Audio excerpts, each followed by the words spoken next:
Yeah, get it on. Got to get on. The choice we're going to mandate. Get it on. Thanks for tuning in. Thanks for sharing with a friend. Excited to talk to the professor. Max Patton studio. Hey. We got a lot to get to today. I was on the road with August. He was talking my ear off about Professor Scott Galloway the whole time. He's a huge fan. So I'm excited to talk to him. He'll join us in a couple of minutes. I think we have a clip of him on Bill Maher. Yeah, he's one of my favorite Maher guests. And a lot of the stuff he talks about is, one, how the system is failing young boys and men. And he makes a lot of good points about that. But also he is really dialed into big tech. And he went viral from one of his appearances on Maher for saying that we should ban TikTok. He just basically said, just get it out of here, right? And this was like 6 months ago. Well, let me say something about men failing. Yeah. We have a problem in this country, and the problem in this country is we have decided we need to lift certain groups, and that's not a flawed concept in and of itself. The problem is at some point, if you want to lift a group, you have to figure out why they're not being lifted, and let's say women in this case, and then you have to realize what is the problem with them not being lifted up, and then the problem quickly becomes men, and then you go after men, and you decide things are toxic, and there's toxic masculinity, right. And then you end up fucking up guys, but it's a symbiotic relationship, everybody, and when you fuck up the guys, then you fuck up the women as well shortly thereafter. So this is our problem. Our problem isn't we should lift up women. We should lift up the black community. We should lift up the Hispanic community. It's all fine, but at a certain point, you start bashing on men and you start throwing Asian students out of Stanford, and then you fucked up the symbiotic relationship. Right. This is the flaw.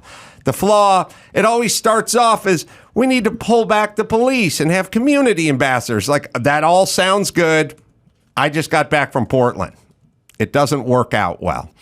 But we should play this clip. Yeah, so as I said, he first said that TikTok should be banned, and then he elaborates on it more in another appearance on Maher, saying it's addressing its propaganda system. So here's Scott Galloway on Maher a few months ago. Essentially, with TikTok, the most powerful propaganda tool in history, it's the most ascendant platform in history. It's gone from 600 million to 6 billion. And the wonderful thing about America is our optimism, but the Achilles heel of that is that we're much easier to fool than convince we've been fooled. And if you look at age and how people feel about America, it's inversely correlated.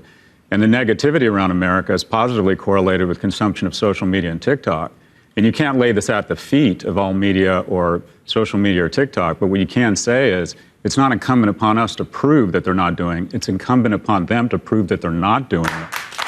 So 8 months ago when I said it should be banned on this show, I was called a jingoist and a racist. It's totally... The conversation's pivoted 180. C-SPAN yesterday was this alien network where Democrats and Republicans were agreeing. There's more unity. There's more unity in Congress now around this. People are more threatened by TikTok than Russian troops pouring over the border in Ukraine. I've never seen this kind of unity. By the way, this season of C-SPAN is just off the hook. I mean, but have you ever seen this kind of... It's very rare. So that's the professor. He'll be joining us post-haste from, where is He's in Aspen at the moment. Oh, what a life. But yeah, I mean, he teaches at NYU.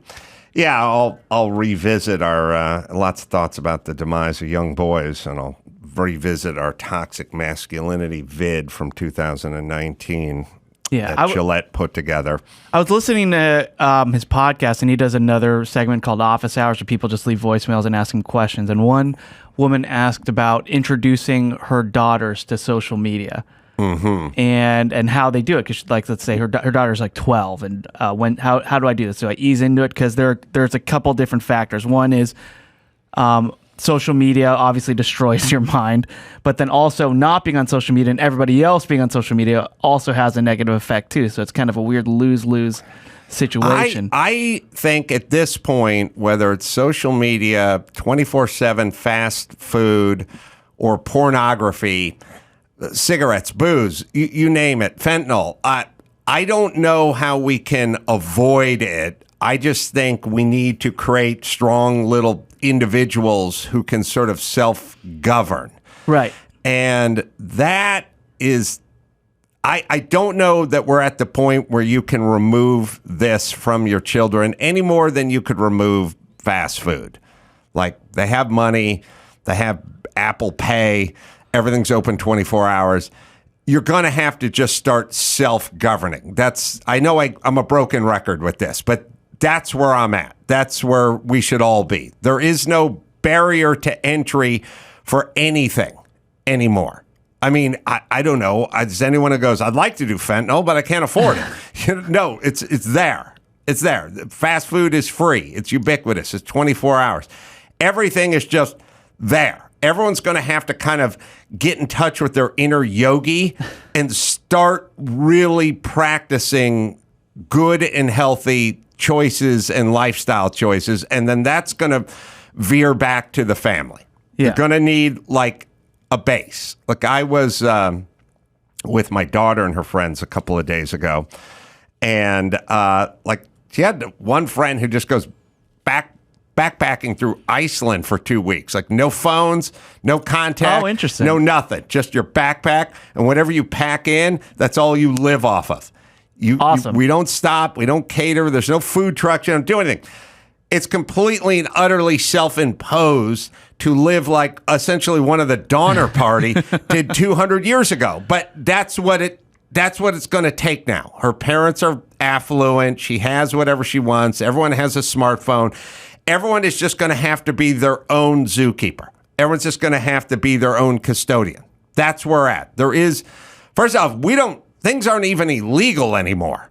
Like, you can literally just walk into a Home Depot with line cutters, clip every wire, walk out with every cordless tool.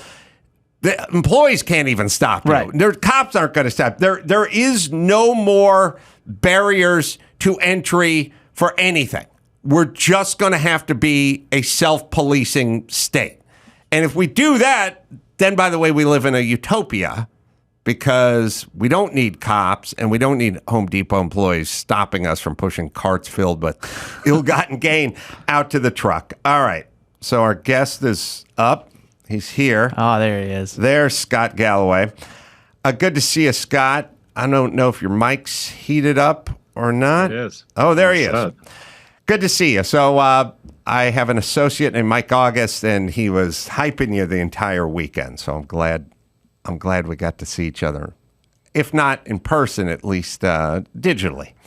So just let me start. I feel as if I know. I grew up with you. I grew up in LA in the 90s, and I went to UCLA and then Berkeley. And I remember The Man Show. I remember Loveline. Like, I feel as if we're friends. Do you get that a lot? Do people come up to you and say, I kind of grew up with you? Yes. And just sidebar, if you got a place in Aspen, we can be friends. For sure. I hear that a lot. But fire up that hot tub. I get that offer from people far more attractive than you. So, No, I will say this, and maybe it's part and parcel to a bigger subject we can get into, but when you do radio and you do it every night and you do it for 2 hours and there's no songs and it's just talk, and there is something different about nighttime than there is daytime, because daytime people are like in traffic and they're distracted and they're passing things and there's a lot of information that's flooding in. Night is sort of laying in bed, turning the radio on, just sort of listening in darkness, or driving on some long haul with no traffic, just alone in your truck kind of thing. And your ideas and your voice penetrates at a deeper level in that environment. And so you end up running into a lot of people that go, yeah, I do feel like I know you. But then I would say to people all the time, they'd go, what's Dr. Drew really like? And I'd go, have you heard him on the radio? And they'd go, yep. And I'd go, that's it. That's who he is. Yeah, it's weird. The medium really is the message. If someone high-fives me, I know they saw a video. If someone writes me this really long, thoughtful email that's emotional or very, deep, I know they've read something I've written or a book. If someone comes up to me on the street and just starts speaking to me as if we've known each other, and I literally have to go, do I know this person? Right. I know it's from the podcast, because not only is it your voice, but nowadays you're in their ears with AirPods, and it's a very intimate experience. And the reality is, when Adam Carolla is on for a couple hours a day, you can't hide your true self. You can't. Right. You can't hire your real self is just going to reveal itself. And I actually like it. I don't know if you like it, but I have people, I'm in Aspen, as you know, people come up to me and stop me. They're so nice. And I'm an introvert. I generally don't enjoy people, but I really enjoy people coming up saying, hi, I appreciate you doing this. Or they just say such nice things. And it's such a lesson for me. And not only people are generally really good. And there's something about the analog version of people where they're kinder and generous. But when they go to take to Twitter, they start calling me a libtard and how pathetic a loser I am. And I'm like, okay, what is it about? What is it? The analog world is so wonderful. When you see people in person, everyone's really kind and generous when they come up to me in person. It's online where people really start to suck. Yeah. I mean, it's sad what people will do when they have anonymity and not a physical threat. You know, I mean, if you're going to tell somebody what you think of them face to face, there's the possibility of some retaliation. Right. Yeah. Which is now, I don't know, it's a bigger subject, but a lot of people are emboldened now. And it's interesting that we throw out words like hero all the time and courageous all the time, but we're talking about female soccer players or people that make sitcoms or something like that, where it used to be reserved for guys who charge German machine gun deaths. Now it's taking a stand. Yeah, some of it's good, right? I mean, nurses are heroes, teachers are heroes, but generally I find when you call someone a hero, it means you think they're a fucking idiot and you're not paying them what they're worth. Right. Yeah. Right? So, our factory workers are our heroes. So, we pay our heroes $7.25 an hour. Our teachers are our heroes, but we're not going to give them health care. Right. Most people I find don't need to be called a hero. They just want to be paid fairly. Yeah. And hero seems like a substitute for payment. That's right. Yeah, all the time. Right. And then going to what you're talking about, we want to say we have decided that males, it's more, Richard Reeves wrote this landmark book of Boys and Men, talking about the struggles that men and boys are facing. I think it's called the Carnegie Foundation. They give out 80 awards every year of people who literally put themselves in incredible physical harm in a random situation to save other people. Literally, running into the burning house, pulling people out of a burning car. And of the 80 awards they give each year, 70 to 75 are men. Men are more risk aggressive. So we pathologize male behavior. We all know that it was all men who hijacked the planes in 9/11, but we don't talk about the 340 firemen that died. They were all men too. And so we want to pathologize masculinity, but we don't want to celebrate it. We don't want to acknowledge that when Russians come pouring over the border in Ukraine, some of that big dick energy comes in handy. And so femininity and being a hero and some of the jobs that are largely dominated by women, they got their due. They deserve their due. They deserve more of it. But it's not a zero-sum game. It doesn't mean we can't lean into some of I'm going on this show, Welcome to Wrexham, and I'm talking about these miners in the town where Wrexham is, 240 of them, basically explosion, all of them dead. A lot of men built a lot of the infrastructure with very dirty, dangerous work that only men were drawn to. Does that mean we need more women in those fields? Yeah. Should they have more opportunity? Yeah. But there's nothing wrong with occasionally acknowledging that some of that risk-aggressive behavior that requires attributes that are more common among people born as men, that can be celebrated too. And it's not a zero-sum game. It's not a zero-sum game. Gay marriage didn't take away from heteronormative marriage. Civil rights didn't take away from white people. And to acknowledge some of the heroism that is more unique typically to males, 99% of combat deaths are men. If we're going to talk about the homeless problem, it's a male problem. It's men. But when we talk about problems affecting women, we talk about how society needs to move in and it warrants resources and intervention. When we talk about problems facing men, it turns into a conversation, well, what do men need to do to fix themselves? So I do think that we're having an important conversation of the fact that there is misandry out there, and we aren't having an honest conversation around some of the challenges that young men and boys are facing. And if you look at the data, it is rattling what a tough time boys and young men are having. Yeah.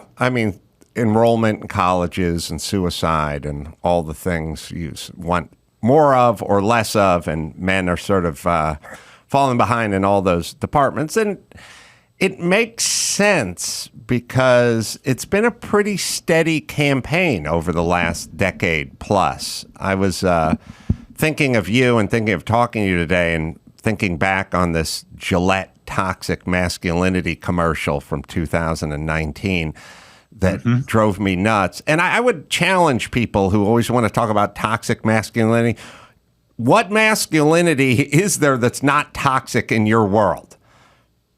I think any form of masculinity falls under the heading of toxic for them. But the commercial's just showing 8-year-old boys wrestle on the lawn at a barbecue, which is almost like saying in the animal kingdom when you see, the young longhorn rams, bucking each other. Like we're supposed to have someone from Santa Monica show up and go knock it off. You don't understand? It's a rite of passage. It's built in. It's in us. That's what we do. We're basically asking men to stop doing things that is in their DNA, and that's going to meet with a whole host of residual problems, I would say. But I'll show you the commercial and refresh you from just 2019. Let's see if we can heat this up. Bullying. The Me Too movement against sexual harassment. Masculinity. Is this the best a man can get? Is it? We can't hide from it. Sexual harassment is taking over. It's been going on far too long. We can't laugh it off. Who's the daddy? What I actually think she's trying to say. Making the same old excuses. Boys will be boys. Boys will be boys. Boys will be boys. But something right. finally changed. We get it. It's 8-year-olds wrestling gently Boys being boys. on a lawn. Yeah, that is boys being boys, dipshit. That's what we do. You want your boys doing that. We need to learn to kind of regulate aggression. And I got to tell you, as a guy who did nothing but wrestle with my friends, that was the only entertainment I had. There was no video games. There was no air conditioning. There was no nothing at my house. We literally physically just wrestled.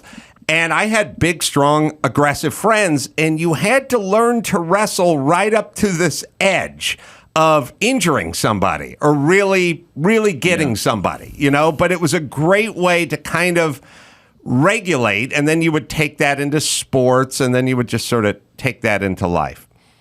Yeah, and you learn that when the person's on the ground, you stop. Yeah. And you learn, and it was a great way to blow off steam. Boys bully physically and verbally, girls relationally. And with smartphones, we put nuclear weapons in their hands.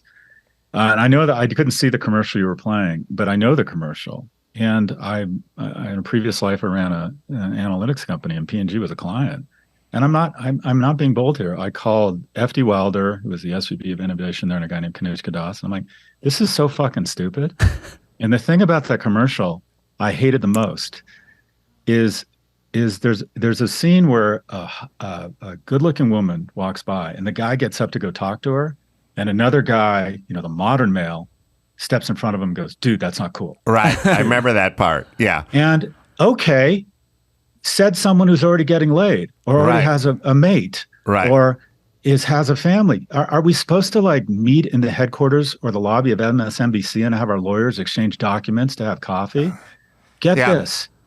The ability for a male to initiate romantic interest while making someone feel safe is a key component to success, romantically and professionally. And the majority of women will say that they would prefer that men initiate the contact. And guess what? If you initiate contact with someone and express romantic interest and they are not receptive to it, which has happened to me a lot, you're both going to be fine. You're both going to be fine. And if you don't know the difference between initiating contact and expressing interest and harassing someone, you got bigger problems. But what we've told young men, including in that commercial, is that any sort of initiation around romantic interest is predatory. It's toxic. And here's the thing. The most important thing, the whole shooting match, the whole reason we have an economy, the whole reason we have media, whatever, is such that we can establish deep and meaningful relationships. And the most important relationship in your life is who you decide to have kids with. You're in that person's life for 20 years. And if you find the right person, your life burns a little brighter. And if you find the wrong person, your life's just going to be a lot harder than it needs to be. And the key to punching above your weight class, romantically and economically, is taking uncomfortable risks. Mm-hmm. And what I tell young men, and what I think that these organizations need to stop doing, is that the ability to be bold and initiate contact, not only with romantic interests, but mentors, friends, potential jobs, that's the definition of success. That's how you develop deep and meaningful relationships. So when they pathologize it and make it sound like we're predators, it's like, where the hell are we supposed to initiate relationships? How is that supposed to happen? And if you talk to most couples, they will admit that one was initially less interested at the very beginning, and that it required a certain level of persistence. And so one of the things I do, I have 2 boys, 12 and 15, is I make them talk to a stranger every time we go out. And my 12-year-old really struggles with it. And we'll sit outside my door for 20 minutes. I won't let them in the house. And I'm like, just go talk to that woman. Ask her what the breed of her dog is. Just go say hi to that guy. But we've told young men that anything around what it indicates male behavior, being more risk aggressive, being more physical, initiating contact with someone they might be romantically interested in, that somehow that's toxic. No, it's not. No, it's not. Well, it's part of being a man. I mean, think about the rules of the game.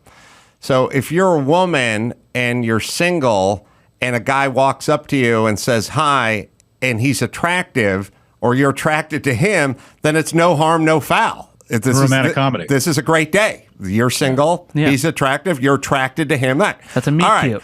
But if you have a boyfriend, which he would have no way of knowing, right, or you're not attracted to him, which he would have no way of knowing again, then it's toxic masculinity and a faux pas. Yeah. Right. How would one operate under those set of rules for anything in life? I mean, it'd be like for riding the subway or getting into a movie theater. Like, oh, well, if the guy taking the tickets is single, but you won't know it, and he thinks you're attractive, but you have no way of knowing that in advance, then you can come in for free. But if you try and he's not, or he is taken, then he will tackle you to the ground. Like, it's an unknoble thing. It's a bridge too far. Now, not slapping her on the ass and saying, "Hey, toots, how about I buy a highball?" That's avoidable. That we can all live with. But the part where you just initiate, that's insane to call that toxic masculinity. And by the way, women don't want that. Most of the shit that's being pitched on their behalf, I don't think they've signed off on it. I feel the same way about passion fruit iced tea. I don't feel like most Americans signed off on that deal with the devil. And I think most single women appreciate guys saying hi in a respectful way. Yeah, you had me at highball. Like, let's grab a highball with Angie Dickinson at the Polo Lounge. You're definitely dating yourself. I know. I used to party with these cool cats in Cuba. Anyways, at the end of the day, I agree. And the difference between a romantic story you'll tell the rest of your life and calling HR is how attractive the man is. Right. Or how attracted you are to the man, which we don't really, because women do play by a different set of rules than guys in terms of attraction. We can narrow it down very easily as to what women are attractive because we just throw numbers at it. You know what I mean? Waist size, bra size, hip size, height, eyes, whatever. It's a pretty simple equation. Women are attracted to guys who could be considered unattractive all the time. And so with that in mind, how do we know? And what's to stop that guy?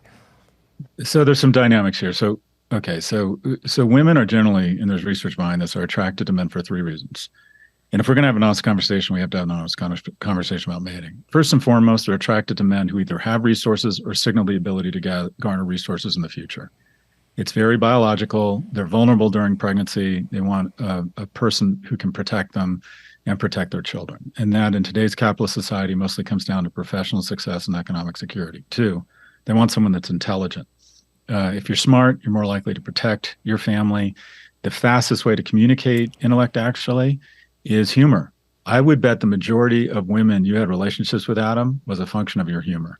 And then the third thing is kindness. It doesn't matter how Thank you are, maybe, but keep. It doesn't going. matter It doesn't matter how rich you are. It doesn't matter how smart you are. If you're an asshole over the long term, people don't want to mate with you. And the problem is now 1 and 2 relationships post-COVID are beginning online.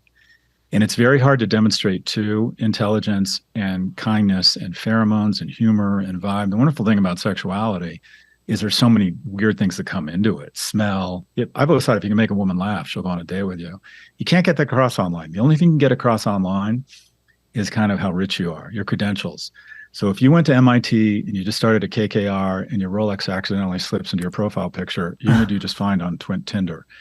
But the thing is, women have much finer filters. Women are much choosier than men. If you go into a large room of men and women, when there's alcohol involved, the majority of the men would sleep with the majority of the women. The majority of the women would sleep with none of the men. And so what you have is women can apply those filters online. And what you have is a mating inequality that's greater than income inequality. And that is, there's 50 men on Tinder, 50 women on Tinder. 46 of the women will show all of their attention to just 4 men. And you think, well, what's the problem with that? They're all interested in the same person. Well, the 5% of men who are now having 80% of the sex engage in partial polygamy. They're not encouraged to establish long-term relationships. It doesn't lead to good behavior. The bottom half of men online, in terms of attractiveness, literally are shut out of the market. They get validation. They have no worth. No women will even swipe back. They have to match 200 times to get 1 coffee. It takes 5 coffees to actually have 1 coffee. So they have to swipe right, connect with 1,000 people to get 1 coffee. So they get very upset. They get validation that they have no value to women. And you end up in a scenario where there's less household formation, less mating, we're going into a birth decline, because the random encounters with people in person creates different types of attraction. I wasn't attracted to him or her initially, but I got to know them. I found them funny. I like the way their body language is. I like the way they treat their parents, whatever it might be. People fall in love. And there's less encounters, less randomness now. And it really hurts the bottom 90% of men in terms of attractiveness. And it just makes it a little bit worse for all women in general, because they all want the same man online, and that dude has too much opportunity. So we end up in this kind of Porsche polygamy meets mating inequality that's resulting in lower household formation. Yeah, it seems like the household formation is also the root of many of the problems we have as a society, and I don't know why it's in vogue to sort of attack that all the time, the mom, the dad, the sort of nuclear household, the stability and all that. I know it's boring, and our grandparents did it, but it doesn't mean it's bad. I also wanted to talk to you about a subject that's near and dear to my heart, which is guys not necessarily going to college, but learning a trade and doing something with their hands, and why that. I think it became frowned upon about the time we started to really overemphasize college. I don't think college is the answer for most or many guys. The guys I know who work with their hands are so much happier. I literally just spoke to a guy on my ride in today who just does Jerry Seinfeld's Porsches. He just puts these cars back together, and I've been to his shop and I've seen what he does, and these are multi-million-dollar, super significant historic race cars and stuff, and he's got the English wheel out. He's just always even. I won't say he's always in a good mood. I'll just say he's always in the same mood. There's no highs or there's no lows. You just get up and you shape metal, and you see how much you can get done in a week, and then you see how much you can get done in a day. And there's always a date out there. And I've never really thought about this, but I'm interested in what you think of this concept, Scott, which is it's always a date. There's Rennsport. That's the big Porsche gathering that's coming up in September, or there's the Historics or whatever. And these cars have to be ready by Pebble Beach when they're going to be shown on the lawn, or they have to be done by this event or that event. And when I used to build houses, it was always like, we got to have the garage framed by Friday. We get it framed by Friday. We'll call for a framing inspection. End of day Friday. We can schedule the electricians to start pulling wire and the plumbers to start, pulling copper, whatever, and everything was this thing, and it was constantly out there, this like goal that was a little ambitious. It was always a little ambitious. Like we probably weren't going to have it done by Friday, probably more like Monday noon, but that was the goal. And we would work as a team, and it felt like something. And when you were done on Friday and you stood back and you saw the garage was framed and you called for the framing inspection on Monday morning, you felt like you did something. And I feel like in the digital world, it's just an endless loop. Nothing is really ever accomplished. There is no date on Sunday morning when this car is going to be shown on the lawn at Pebble Beach. There's just... And I realize how crazy, quietly satisfying those deadlines are, those dates, milestones which don't exist when you just do sort of data entry or whatever it is. And I think men were made for that. I think they need a certain amount of that. They have to sweat a little. They have to kind of roll up their sleeves. And we've gotten them completely away from that world. And of course, there's going to be a higher dissatisfaction level when you've removed them from something that's inherently built in and important to them. Well, we need to start with just the data. 2/3 of our kids aren't going to get a college degree. They're not. So the question is, do we write them off? Do they not have the right or the obligation or not deserve an on-ramp to the middle class? I mean, think about it. When we were in high school, I went to University High School, a public school in West LA. We had wood shop, we had metal shop, we had auto shop, and it was all dudes. And guess what? Those kids weren't going to college, but you know what? A lot of them were going to make money. A lot of them were going to find something they were good at, and they were going to be able to make enough money to be attractive to a maid and maybe buy a house someday. And we've decided no. Now it's computer science class.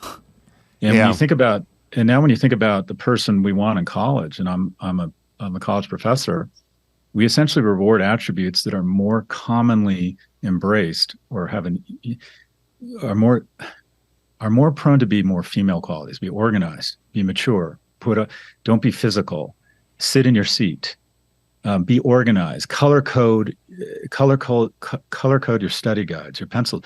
Basically at NYU, we don't like to admit this, but if we were totally admissions maligned, not only would some of our graduate schools be 70% female, they'd be 70% Asian female, because the Asian community has done such a fantastic job training, especially its young girls, to have the attributes that colleges like. And that's wonderful. It's great that they've leveled up that way. But what do we do with the boys left behind who just aren't cut out for college, nor do they want it?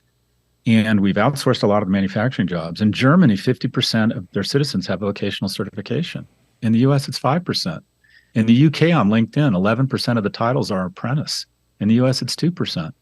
We have decided that if your kid doesn't end up at MIT and then Google, you have failed as a parent, and the kid's a failure.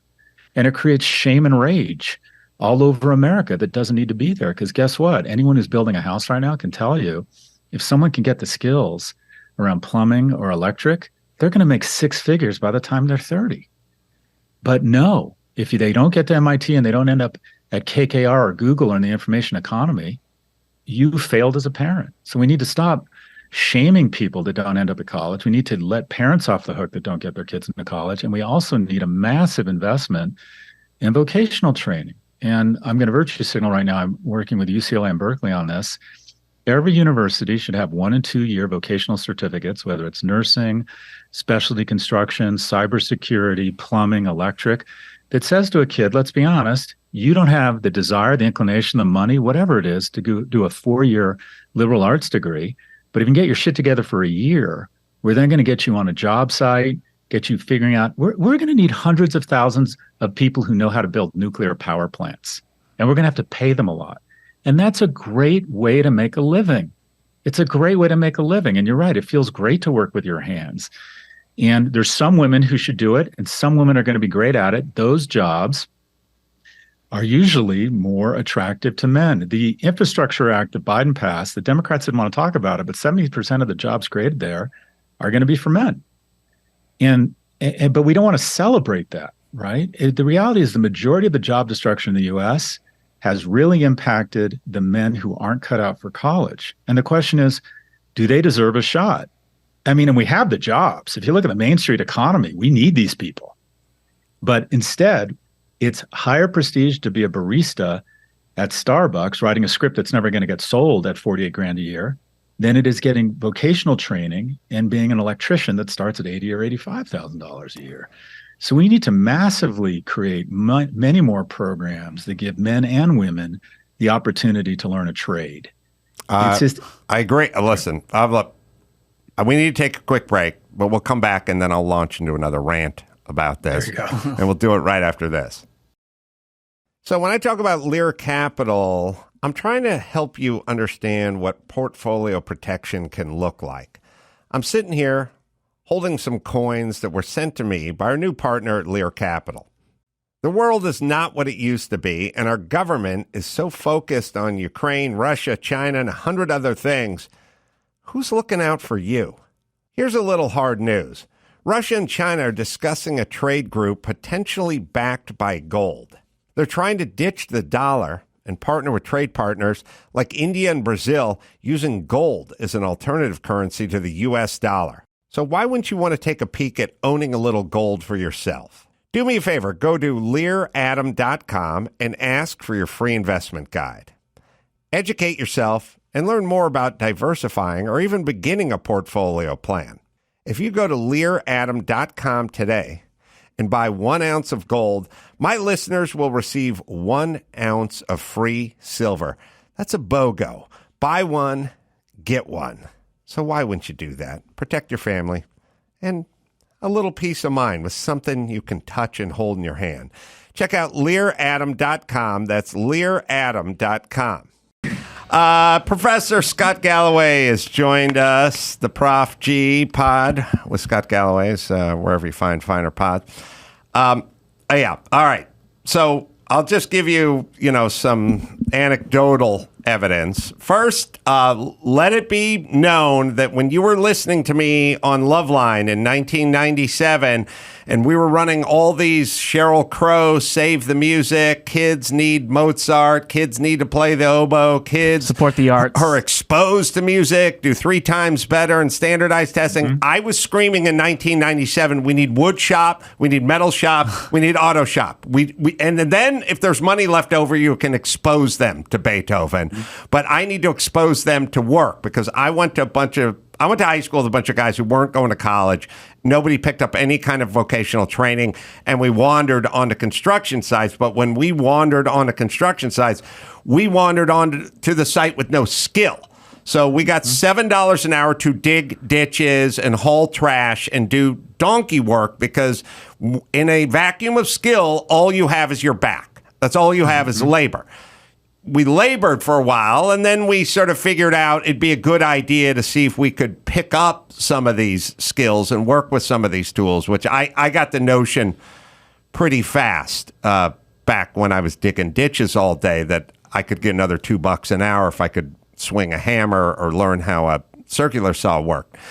But we don't do that. I have twins, 17-year-old twins. They're getting ready to head into their senior year. My daughter wants to go to college and appears to be college material. My son, he's more mixed and doesn't really have the grades to back it up. So then I say to him, well, let's think of some alternatives. Then society turns on me. Oh, come on. He wants to go to college. Leave him alone. I go, he's not a great student. He's creative. He's interesting. He's smart. There may be other things he wants to pursue. Shut up. Leave him alone. He wants to go to college. Strangers screaming at me. He wants to go to college. Every woman is convinced. And I'm like, first off, I'm not a bad dad. I'm just saying this may not be his path. It was not the path for many wildly successful people that I now interact with and call friends. It may be a path for my daughter. It may not be a path for my son. And you literally just get shouted down. And with a dusting of your heretic. Like, why are you filling his head with these horrible ideas of not wasting money in an environment where he's not going to excel for 4 years? Yeah, look, we've decided that you failed as a parent and as a father if your kid doesn't end up at college, or even the bar's higher. Not only does he need to go to college, he needs to end up at an elite university. And is it vocational programming? Is it alternatives to college, or is it more seats at universities? I think the answer is yes. So I was installing shelving. I was one of the 24. When I applied to UCLA, it had a 76% admissions rate. And I was one of the 24% that got rejected. I didn't have any money, raised by my mother, single immigrant mother, lived and died a secretary. And I was installing shelving for $18 an hour at these new condo developments in Ontario. And that was a shit ton of money for a 17-year-old. Yeah. I thought I'd hit it big. And I wasn't very good at it. And also, I didn't realize it, but I was cut out for college. And I appealed, and I got into UCLA, and it changed my life. And I now work in kind of the information economy. So what happens with a lot of young men, and it's hard to discern, the reality is, Adam, is you kind of know, but you don't know. And that is your son. You know, I sound like I was probably like your son. I was a bit of an underachiever in school. Didn't have a lot of, I won't talk about your son. I was directionless.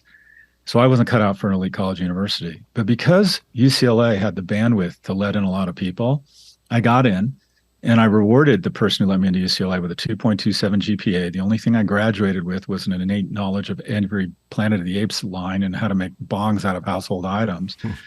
But here's the thing. In my 20s, I got my shit together. I went to graduate school at Berkeley, who let me in. Berkeley Graduate School let me in with a 2.27 GPA. And then I really got my act together. And I started internet companies, and, it started this upward spiral. So nobody can predict greatness or a lack thereof or someone's path at that age. So the key is just more freshman seats at colleges, more vocational programs. We need to level up young people. We spend 40% of government resources on seniors. We spend less than 2 on young people. Why? Because young people don't vote and old people do. So this year we're going to have a 9% increase in cost of living adjustment for Social Security, but we just did away with the child tax credit, and me and my colleagues are raising tuition faster than inflation. So I do think there's something to having more seats at colleges, more vocational programs, because we don't know. I mean, I was kind of that kid who was installing shelving, but the fact that there were so many college seats available at the University of California really kind of saved my bacon.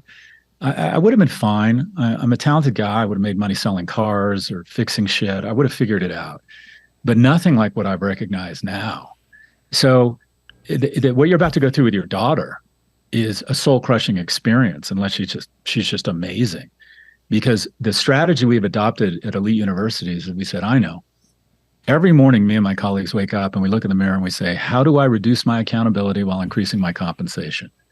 And the ultimate strategy for achieving that is to enter into a rejectionist luxury brand strategy, where every year we get more applications, but we keep the freshman seats static, such that admission rates at UCLA have gone from 76% when I applied to 9% this year. And it makes alumni and faculty feel really important about themselves. But here's the thing. The spring of senior year for families used to be optimism, nervousness, but excitement. Now it's literally the season of despair.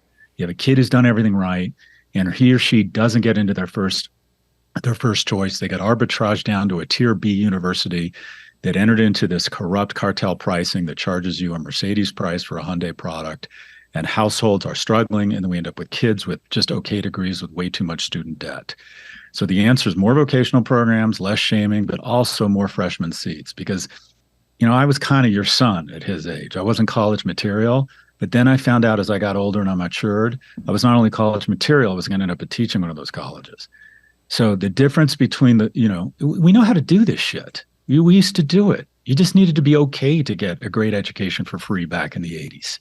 Why that's where we need to go back to. I marvel at how expensive universities and colleges are. I hear all the time about, $50,000 a year and so on and so forth, upwards at elite schools.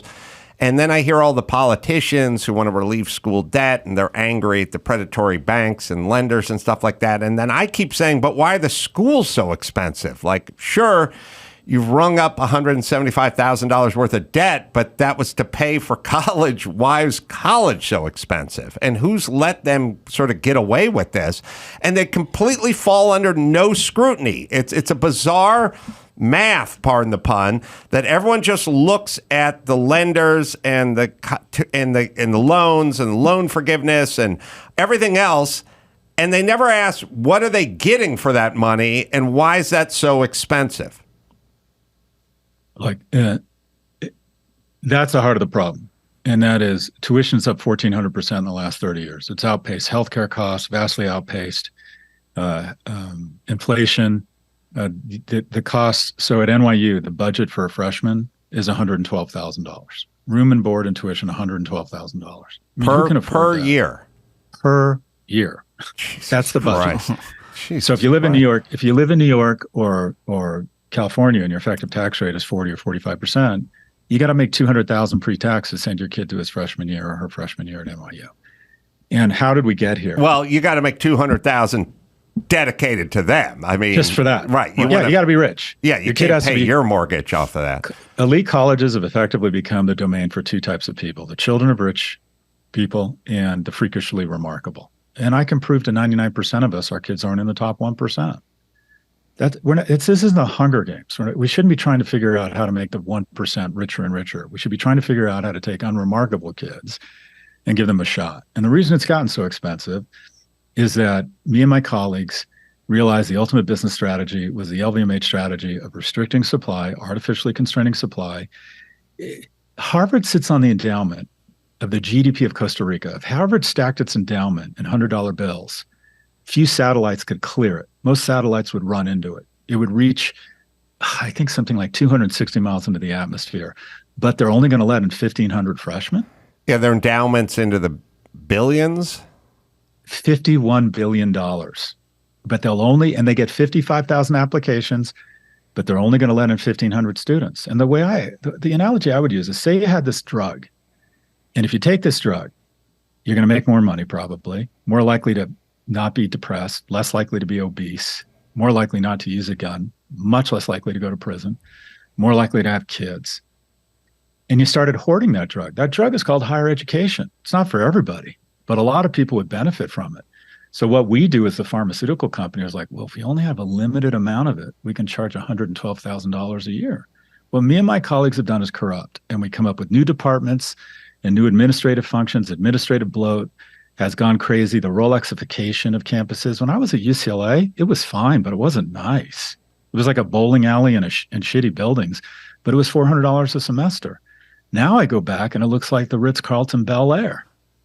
And we all love the fact that they're rejecting 90% of their diplomas because we live in this rejectionist, NIMBYist bullshit society where once I have a house, I'm going to decide I'm going to show up to the local review board and make sure no houses get built. Once I have a tech company, I'm going to weaponize government to make sure no tech companies can survive. Little ones get out of the crib. And once I have a degree from an elite university, I'm going to reward the school for maintaining remarkably hard admission standards. We need to bust out of this NIMBYist rejectionist cultures. And when I say we, I mean me and my colleagues in academia, we're public servants, not fucking Chanel bags. So we need to get back to where we started. We need to give good kids, they don't have to be remarkable, but just good kids a shot to see if in fact that they're cut out for college. Because it's gone absolutely off the rails. Yeah. Off the rails. Why does it seem like a third rail sort of politically to even broach this subject? I bring it up all the time. Why are these schools so expensive?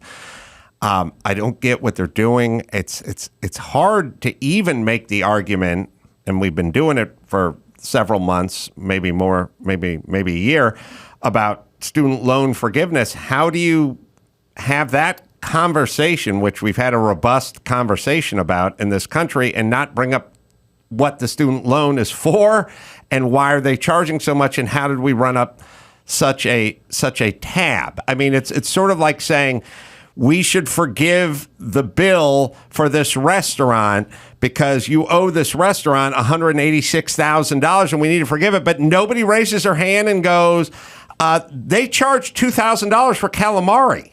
I mean, isn't that part of why the bill is so fucking expensive at the restaurant? I've never heard a politician steer it toward why. And I get that a lot of them come from that environment and have friends in that environment and are sort of reminding me of the people who scream at me when I say that maybe my son isn't cut out for college. I guess that's their ilk. Is it bigger than that, or is it more of a just sort of a zeitgeist thing? Which and it's also a status thing. We cannot say anything bad about these institutions. So I think about this a lot, and we're brothers from another mother on this. But the $750 billion student loan forgiveness program was terrible legislation, and I consider myself a progressive. And whenever you're progressive and you say things like that the student loan forgiveness is shitty legislation, you get attacked from your colleagues on the left who feel like you've betrayed them. And here's the problem. That attacked the tumor, but it didn't attack the underlying cancer, and that is exploding costs at universities. And here's a proposed solution. What if you took 500 of that $750 billion and you said to our 500 biggest wonderful public universities, everyone from Cal State, Northridge, and Long Beach to the University of Colorado at Boulder to FSU, you took our 500 biggest public universities and you said, size adjusted, we're going to give you each $1 billion in exchange for three things. One, you're going to increase the size of your freshman class 6% a year, and we're going to pay for the technology and infrastructure investments to make that happen. And all this bullshit about space constraint and brand, they don't use the campuses at night. They don't use them during the summer. When I applied to UCLA, it was 76%. The brand was just fine. Two, you're going to reduce costs 2% a year by scale. By scaling up the number of students, you're going to reduce tuition 2% a year. And then finally, three, at least 20% of your certificates are going to be 1 and 2 year vocational certifications that help people get on-ramps to the mainstream economy for people who don't want a 4-year liberal arts degree or can't afford it. Where does that get us? For $500 billion, we attack the cancer. And in 10 years, we have a halving in costs of universities, we have a doubling in freshman seats, and we have a lot of on-roads into the middle class through vocational programs. You can't ask the 2/3 of Americans to pay $500 billion to bail out the 1/3 of people to get to college. What you can do is ask them to make a $500 billion investment in the future of their kids. I think it was terrible legislation, but there's big opportunities to expand opportunities for younger people. Again, younger people under the age of 40 have seen their wealth go down 24% in the last 40 years. People over the age of 70 have seen their wealth explode 72%. We need to reduce the cost of college. We need to reduce the cost of housing. We have a war on young people in this nation. And just the last point, if you don't think we're trying to fuck young people in this country, the only debt that's not dischargeable in bankruptcy is student loan debt. One of the wonderful things about America, you get divorced, you have a lot of debt, whatever it is, your business fails, you can declare bankruptcy, start over. That's a wonderful thing about America, except the people who deserve the opportunity to start over don't get it. Young people, student loan debt cannot be discharged in bankruptcy. That is morally corrupt. Universities should be on the hook for bad debt. And then guess what? They'll stop loaning people $200,000 for philosophy degrees. Last question for you, but maybe a big one. I'm not educated or formally educated, but I listen to a lot of people, and I have thoughts form. And I'm wondering, we'll circle back to sort of males and females, because I wrote a book about 14 years ago called "In 50 Years We'll All Be Chicks," and I think it's happened faster than this. And I've talked about this at length on this podcast and privately with Dr. Drew, which is your answer about student loan and what we should do with that legislation and that money and what you just proposed in the last 2.5 minutes. I just think perfect. Good. That's a solid approach to what is a growing problem.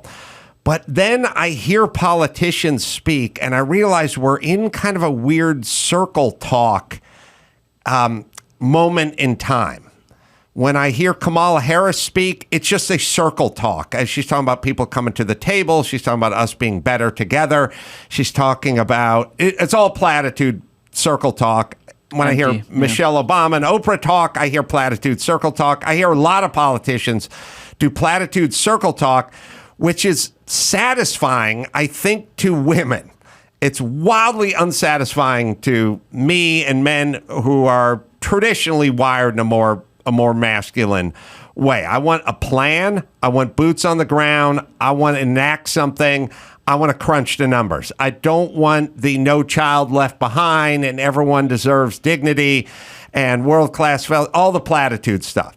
But we have fallen into that as a society. I hear more and more circle talk, and the people like yourself who have the ideas seem to be sometimes shouted down by the circle talkers.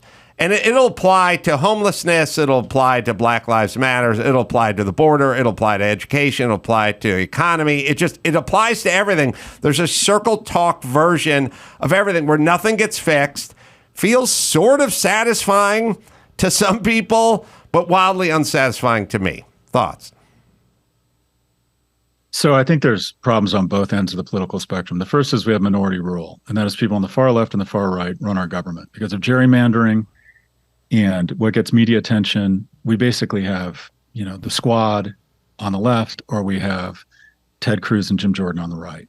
And you're right, on the left, I think we tend to not face adult realities, a lot of petty grievances. We think that the easiest way to be right is to be offended all the time, rather than trying, we want to be wokesters, not warriors, actually attacking the problem. That appeals more to women. I'll give you that. But on the right, they want to be cruel. They want to create a culture of cruelty. They want to pass laws that protect our girls. That's a law in South Dakota from trans athletes. A trans athlete has never shown up to a girls' athletic competition in South Dakota. It's not a problem. But they want to attack this community because they see them as vulnerable, and they think the far right doesn't like this community. And so rather than focusing on empathy and where we get along, we try and inflame each other with ridiculous, woke, I'm offended, which means I'm right. But on the right, and quite frankly, it appeals to a lot of men who've seen their opportunities diminish, we've conflated cruelty with masculinity.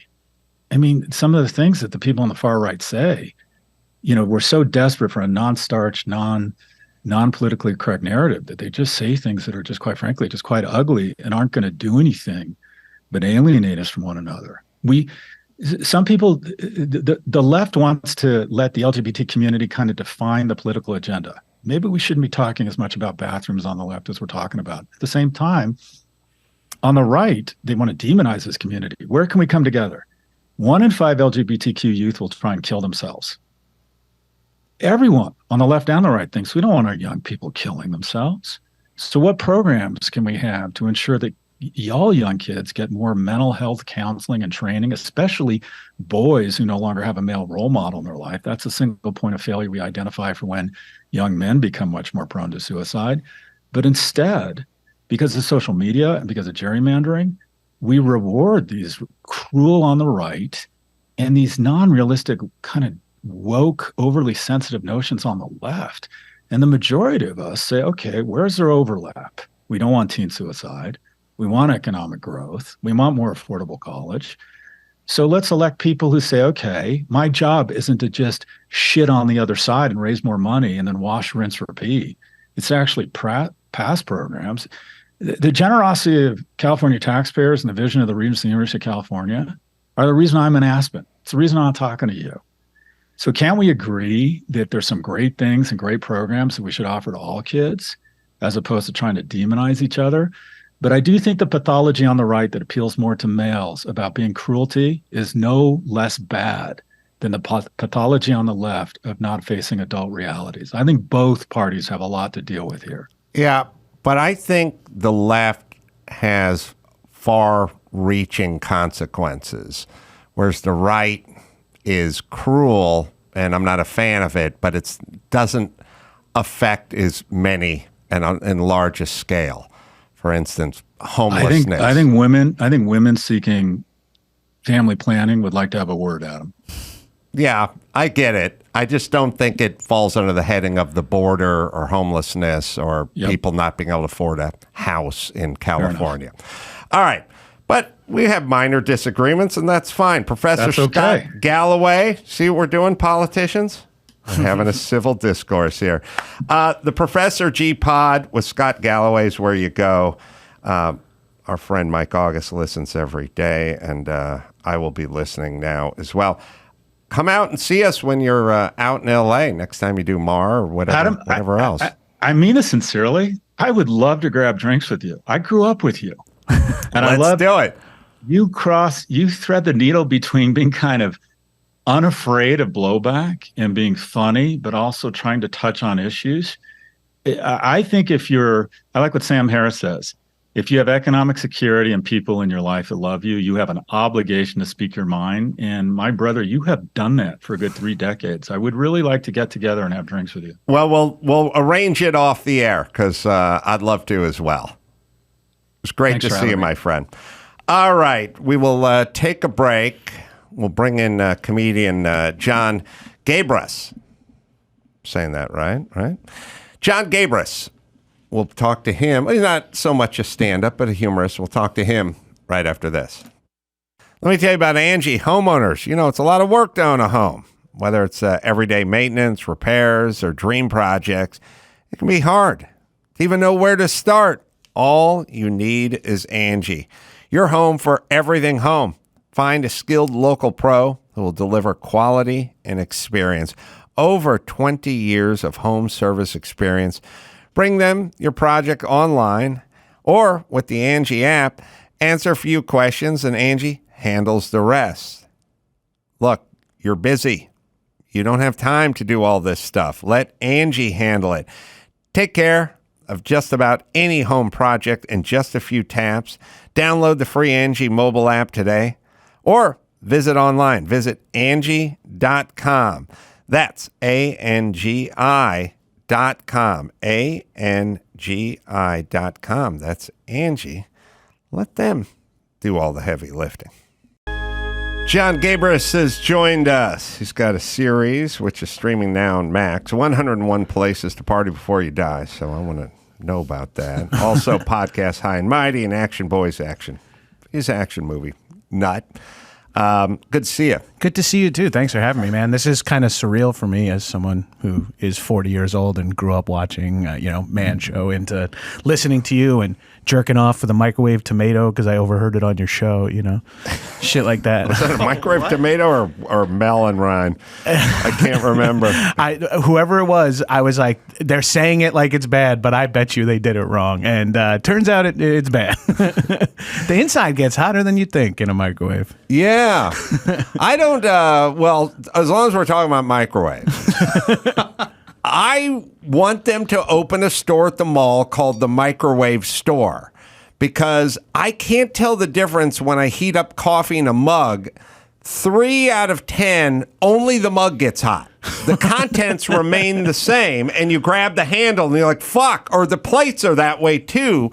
They don't look any different. They're the same ceramic, whatever. They're just no good for the microwave, but there's no way of knowing that beforehand. Bro, I gave up on microwaves in my early 20s. Like, I moved into an apartment that didn't have space for one, and I was like, how do I live without one? And then I just but when you have to heat up your coffee and you pour it into a pot is like when you start to feel like you're fucking like a frontiersman or something. I'm like, fuck this. Yeah. I need a microwave. Or you got to defrost chicken and you're like, dinner's at 11:45 p.m. tonight. Right. As I run hot water on fucking chicken thighs. Well, you love the action movies and you've been to all these places as well. And I was looking down on your resume or your bio here, and you wrote your college admission essay on Popeye.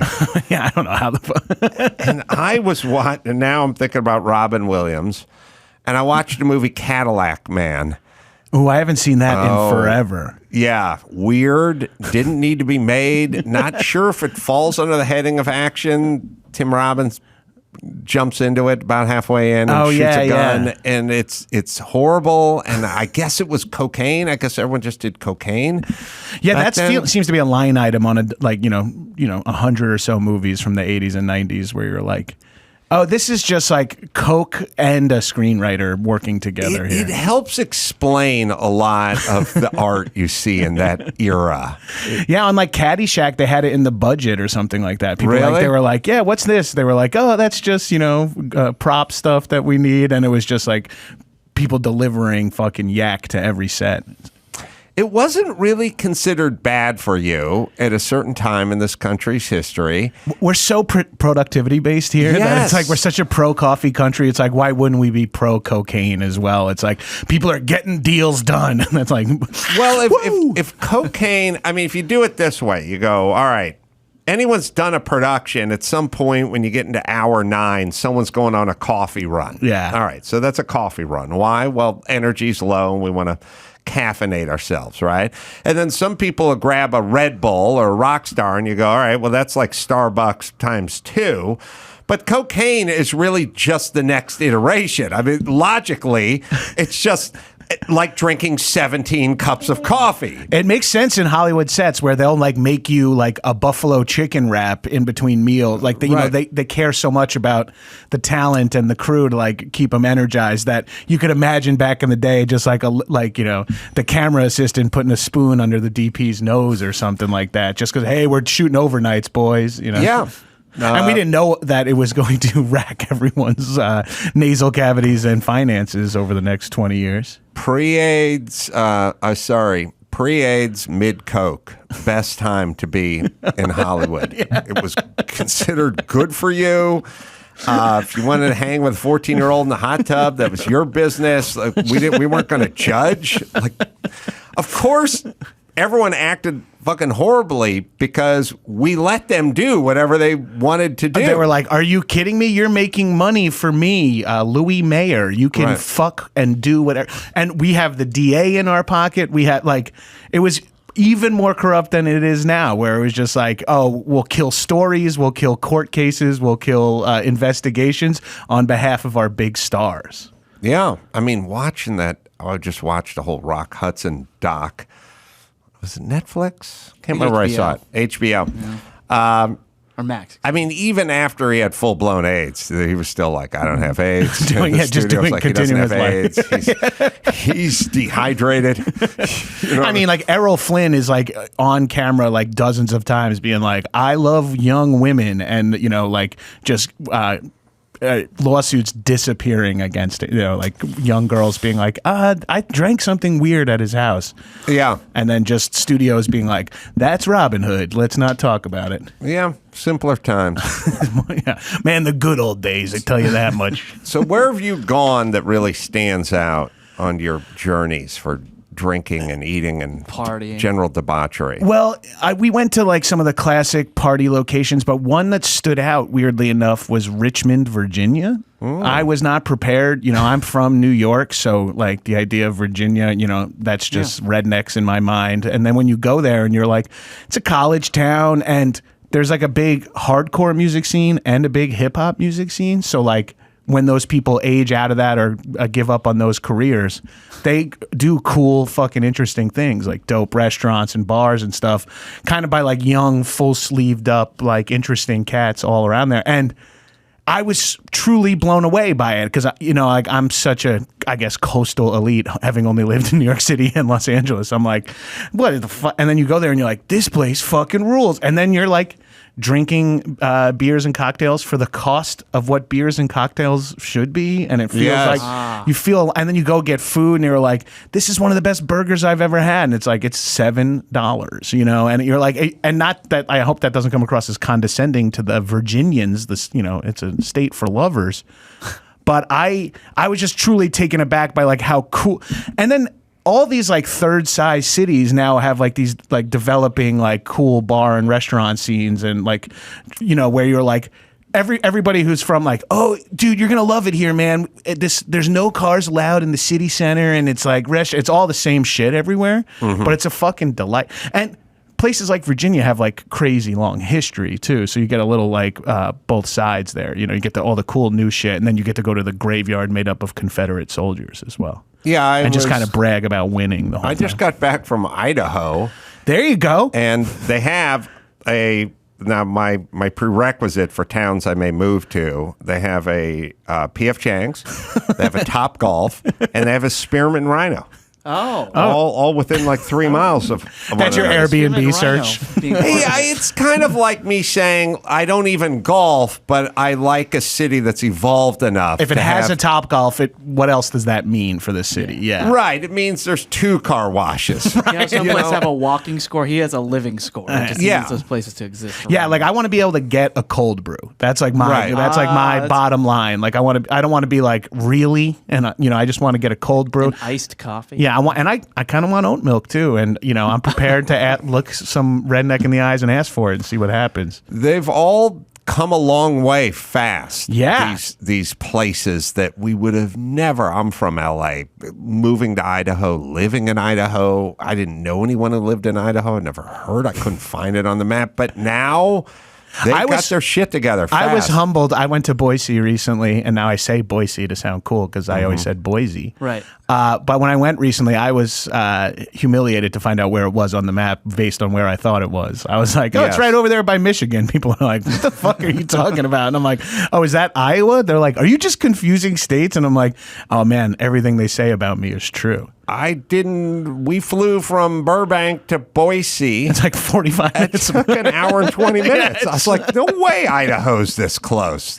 Dude, the scariest thing in Boise, though, the open carry gun shit is like, whatever you guys want to do at home is fine by me, but like, if a dude is standing in a hotel lobby with a gun on his belt, it's stressing. If a dude is standing in a hotel lobby with a baseball bat and he's not in a baseball uniform, I'm stressed out. I'm like, this dude could just hang out with what is like a weapon. And then in front of me is just some guy who's like arguing with the fucking hotel clerk with like a gun on his waist. And I'm just like, I gotta get in my room, like where I'll be safe, I guess. I didn't see that guy. That took me, because I didn't know. I was like, start looking up, like, is open carry legal here? You know, and they were like, yeah. And when I was there, Boise had just passed a law that you were allowed to hunt wolves from helicopters again. Oh, really? And I was like, someone is like fighting for that, and that makes this not for me, not my hobby, but this makes this state interesting. If someone's like, we should be able. Oh, and they brought back the firing squad for death sentences. Oh, that as well. I like. That's good, because that's someone's choice. If they're like, that's how I want to go, it's like, yeah, go fucking nuts, man. You murdered all those people. You get to die how you want, sir. I mean, my feeling with the drugs versus the firing squad, if I was an inmate who was going to receive one or the other, I'd like to do a kind of combination. Yeah. I'd like some of the drugs just to kind of settle my nerves a little bit, and then get out and do the firing squad after that. Yeah, I want to be on PCP, like running through a maze while wardens shoot at me or some shit like that. Let's make it a full fucking game. Something other than sober in morning.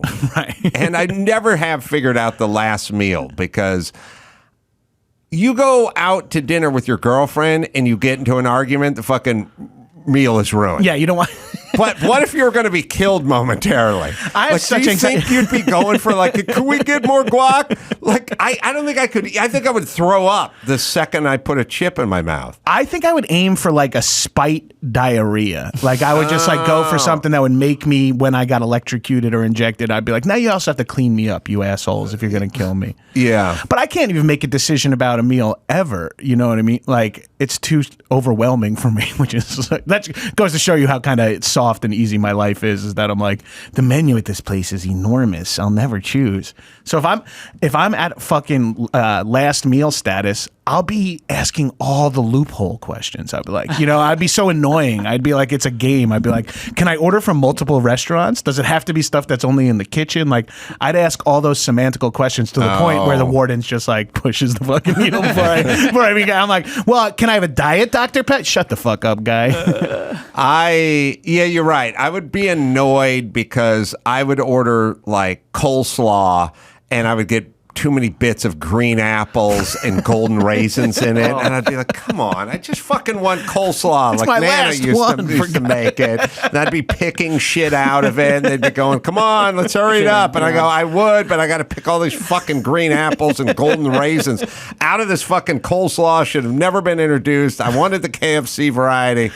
I'd go with a gluten-free pizza on my way out. It's like, sir, you could have some fucking gluten. You got 6 hours left on this planet. Be a little swollen. Yeah, and probably not the Diet Dr. Pepper. No, I'd probably go full cal. Even though Diet Dr. Pepper is probably the best of the diet in that. Hands fucking down. The closest DDP, like Diet Dr. Pepper is the closest to Dr. Pepper of all of the diet drinks. Well, it's the closest to the one with the sugar. Forget about Dr. Pepper, meaning because it has its own flavor. Yeah. And that masks a certain amount. Yeah. There used to be, you guys got to look this up, Pepsi Light, Pepsi. There was Pepsi with lemon. There was Pepsi with lemon, yeah. Is it Twist? No, this is like from the 70s. It was called they did it in the Pepsi 90s too, I think. Something. Maybe they brought it back. It was just Diet Pepsi Light. And it was low calorie, which I don't know if that was. It says 1 calorie. That's pretty damn low if you ask me. I would just put the 1 calorie on there and not advertise the low calorie, which sounds like it could have 75 calories in it.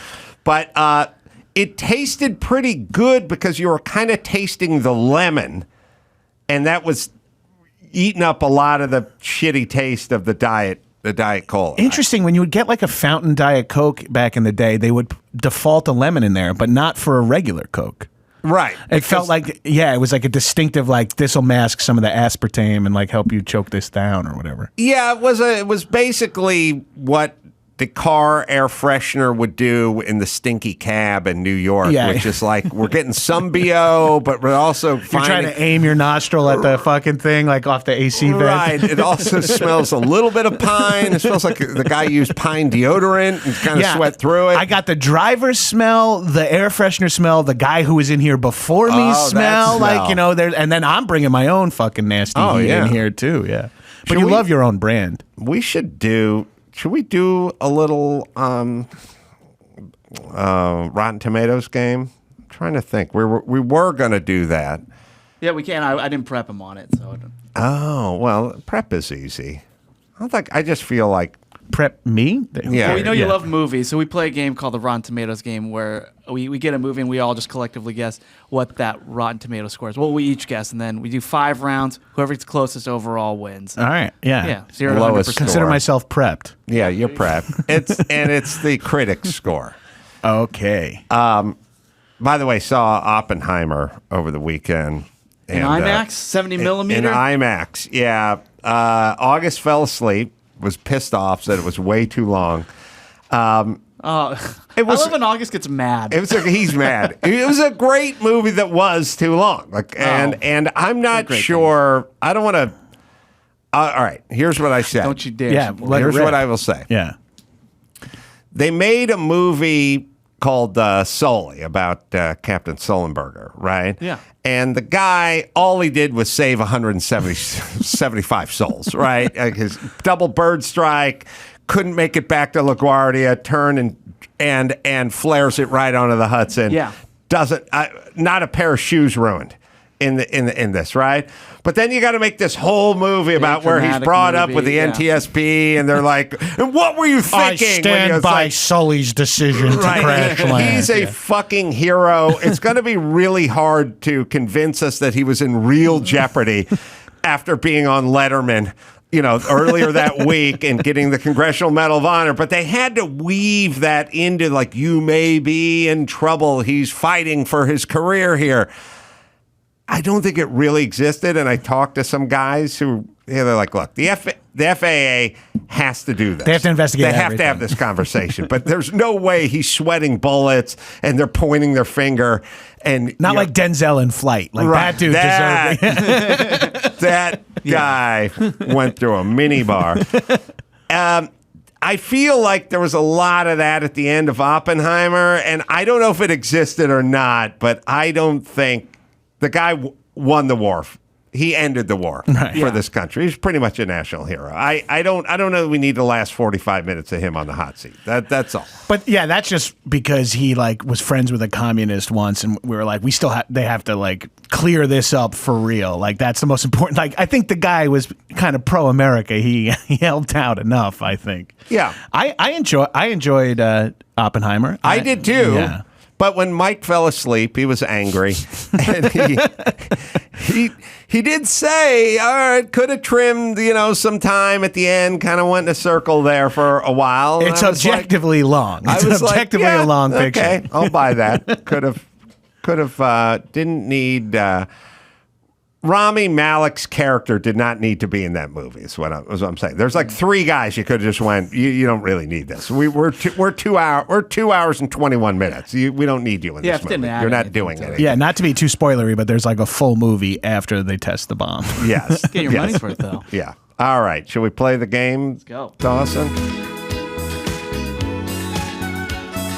Listen to that noise. It's a high falsetto voice. It can only mean one thing, and you can feel it. Got some names of flicks, and the gang makes their picks, guessing if it's rotten or fresh. If they guess it exactly, we'll get a bonus 5. It's the Rotten Tomatoes game. You know how we do it. All right, John, well, I hope you listen to the words really closely, because that's how you play the game.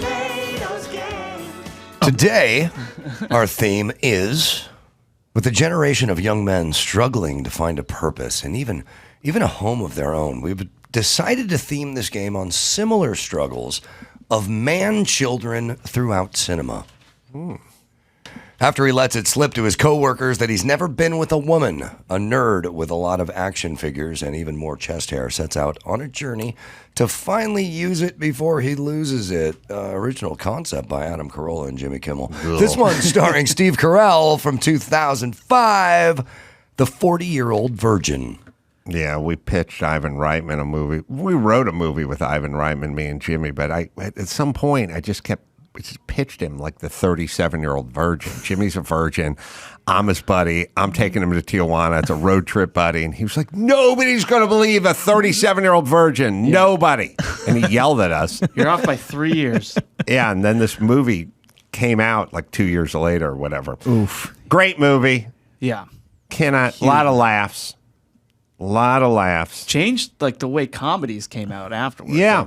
Like Well, they changed comedy posters for sure. It was like 10 years of just the grinning dummy lead like that for like, if you run them, like just like I'm the male lead who's like underdeveloped like mentally, right. And I'm here for all of the movies, but this is what they all look like. So we're supposed to guess the percentage of the Rotten Tomatoes. Yeah, what do you think the Rotten what Tomatoes did score the is? critics say? I think it's a comedy. They're always fucking needlessly tough on comedies, but I'll say 84%. Yeah, I think this one did really well, especially for Steve Carell's career, Judd Apatow. And I went 89%. I think critics loved it. Whoa, that's fucking crazy. I feel like I should change my score right now, but I went 88%. Ooh. Yeah. Well, the 40-year-old virgin is certified fresh at 85%. Oh, fuck. And the people at 84%.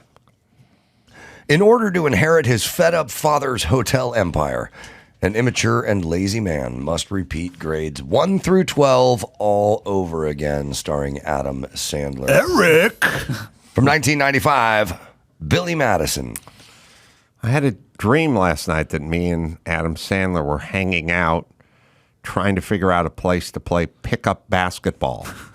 Oh, with Timothy Chalamet. Yeah, because I probably saw him playing with Timothy Chalamet on TMZ last week, and somehow it's stuck into my head. He loves his pickup ball. And he I dresses know. like the old dad. I know. Every time. All right. Look, not a good movie. No. Sandler. But beloved. I would by say I can generation. imagine this movie has a very disparate audience and critic score. Yeah. Yes. Because like this movie is like fundamental to my childhood in a way.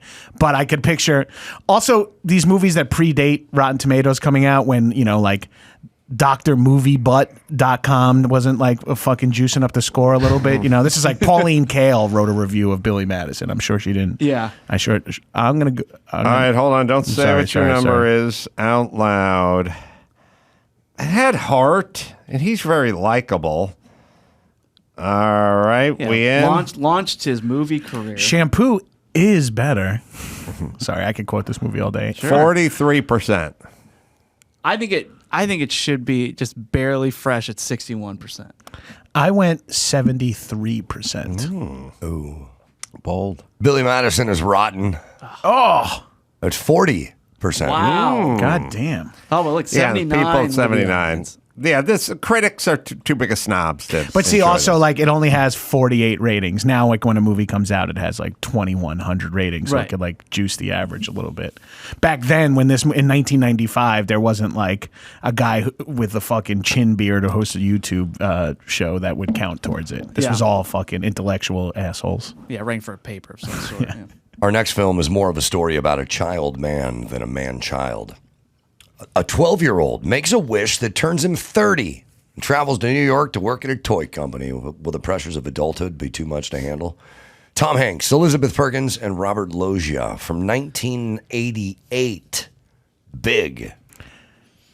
Well, everyone loved this movie. Yeah. Fuck, And there's no politics to it. It was just sort of sweet. Yeah, it doesn't, like, have anything when you go back to it. It's like, oh, that extended Asian voice sequence or something like that. You know, it wasn't any of that. What it did for the step piano, the foot piano. Yes, at FAO Schwartz. Robert Loggia had a very interesting and long career just playing Robert Loggia the entire time, like all through the 90s and through the 80s. He was just always, he would be the captain in the Marine Corps. He would be like the executive. Like he was just Robert Loggia. And then they started injecting him into like these comedies, and they were like, he's really, he can also be funny. Like, Loggia, yeah. All right. Shimmy, shimmy, Cocoa Pop, shimmy, shimmy, rock. Shimmy. Everyone loved this movie, but it's still a comedy, and it's a broad comedy. And because it's a broad comedy, it's not 95%. They just won't give it up for comedy. But it can still be high at 88. I went 89%. I went 83. Well, Adam, you are correct. It is not 95%. It is certified fresh at 98%. Whoa. Whoa. Wow. Did they love this one? Well, the audience brought it down. That's weird. 82, yeah. I keep writing down the correct answers on my sheet. Makes no. I couldn't even read it back to you at all. I'm like, why am I keeping track? We of got like, somebody keeping score. So. Two lazy, unemployed adult men have their worlds collide when their parents get married. And since they both live with their parents, the two find themselves part of a bigger family that neither of them asked for. Starring Will Ferrell and John C. Reilly from 2008, Step Brothers. This is maybe my favorite movie of all time. They're I think really? maybe the best, one of my favorite comedies of all fucking time. I need to see this. I never saw this movie. Oh, dude. Yeah, this movie, when I saw this in the theater, I had to squeeze my dick so I wouldn't piss my pants at one point. I was like Really? laughing so fucking hard. And I was just like squirting piss into my pants. This came out when I was like quotable. 20. I wasn't like a kid.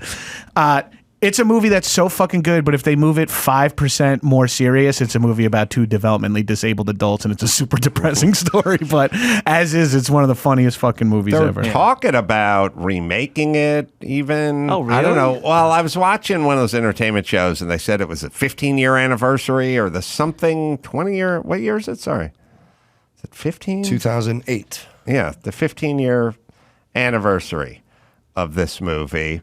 And everyone loved it. I never saw it. I kind of rejected the premise. I just saw two adult understandable. males saying, we have to live together They find because each other I was somehow, like, you yeah. don't need to. Exactly. I reject this premise. And but remember everyone what I loved said it. about the Steve Carell poster? Yep, same Look at poster. There's two of them now. Same, like, dumb, great. This movie's fucking great, What a treasure John C. Reilly is, by the way, comedically and dramatically. And Dr. Jerry Buss. I mean, come on. John C. Reilly is like P.T. Anderson's guy and Adam McKay's guy. Like, Yeah. that's a fucking hell of a career if you could be like a drama guy and a comedy Well, guy. what tore Adam McKay and Will Ferrell apart was casting John C. Reilly As Jerry Buss. Yeah, as Jerry Buss, yeah. Oh, all right. So it's tough because John loved the shit out of this film, but critics are tough on these kinds of films. And listen, if you're doing 76%, you're doing good on this kind of broad comedy. 76. I went 77. I went 79. Step Brothers is rotten No. at 55%. Told you Audience is low, too, at 69. too broad or too something. This has so much replay value. It's on all the time. I feel like those comedies also don't hit well with the audience score either, because it's like, if you tell the people who are like, I didn't really like it, it's like, no, you got to watch it 6 times. They're like, You oh, gotta get fuck high. you. Yeah. Oh, that too. You got to do poppers and watch it, man. An adult man is having problems in his relationship caused by a bad influence he's had in his life since childhood. It's his teddy bear. Can he and the sentient stuffed animal both learn to grow up and find their own independence? Starring Mark Wahlberg, Mila Kunis, and Seth MacFarlane from 2012. Ted. So the first one, very watchable, very fun. You can, it'll pop up. You can just watch it.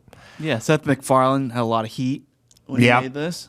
Very funny. I watched it pre-whatever friends and it was a screening to get like notes, like bring in people you think are funny and go, did something bump you?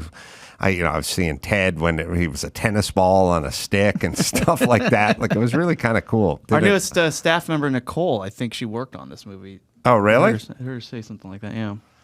Mark Wahlberg pulling off comedy too, which is Yeah, kind of like really, wild. really nailing comedy. Look, you watch this movie, you go smart, innovative, funny, lots of laughs. What's the beef? And then you go, broad comedy. There will be a beef. Swearing teddy bear. Yeah, there will be knocking down 25 points, but this checks every box. If you bought a ticket to this movie in 2012, you'd go, that's exactly the What you movie wanted. I wanted to see. Yeah, if you look at this poster and expect anything else, it's your loss. It's got a teddy bear with a fucking beer in its hand. Right. But the critics are snobs. I mean, we just learned that with Step Brothers, didn't we? Yeah, and Billy Madison. Oh, right. Well, that one we knew they were gonna dig into. Could they go? No, it's Sessa Darling. This is too creative. 73. I think critics didn't like it. I know it did well, and there was a sequel, but I went 51%. Ooh, I went 69. Hey, We have a 5-point deduction. Oh boy. Ted is fresh at 69. Whoa! And the people at 73. Wow, that deduction could have been a game changer right there, which we haven't had in a while. yeah, because you guys are pretty close the whole way. You get a 5-point deduction if you nail the number dead nuts on. So that's looking good for you. That looks good. All right, we have some scores in. It looks like all three of you are going to medal in this game, so congratulations. Yeah. Chris Loxamana, your score of 74 puts you in either second or third place. It's pretty good. I think I know which one, but Silver or bronze, either second or third. John coming out with the hammer. He got fucked by Billy Madison early, man. But he came back with the hammer and nailed the 69 with Ted. With a 5-point deduction, makes your score 70. Just beat out Loxamana for that. And that means, Chris, you are in third place because Adam blew everybody away. The Ace Man takes the win with a score of 39. Nice. Yeah. And if you didn't tell me the story about pinching off your urethra watching Step Brothers, I would have dropped 10 or 15 points. All right. Do you remember like the funniest movie you've seen in theaters that you just laughed that hard? Like in theaters? Because it helps when you're in theaters because the whole place Well, is I got to say this in a self-serving way because I just told somebody this the other day. Windy City Heat, the movie that was basically Bobcat made it with Jimmy and Tony Barbieri and all that kind of stuff. I had a part in it, but not a big part. I wasn't, instrumental in the making of Windy City Heat.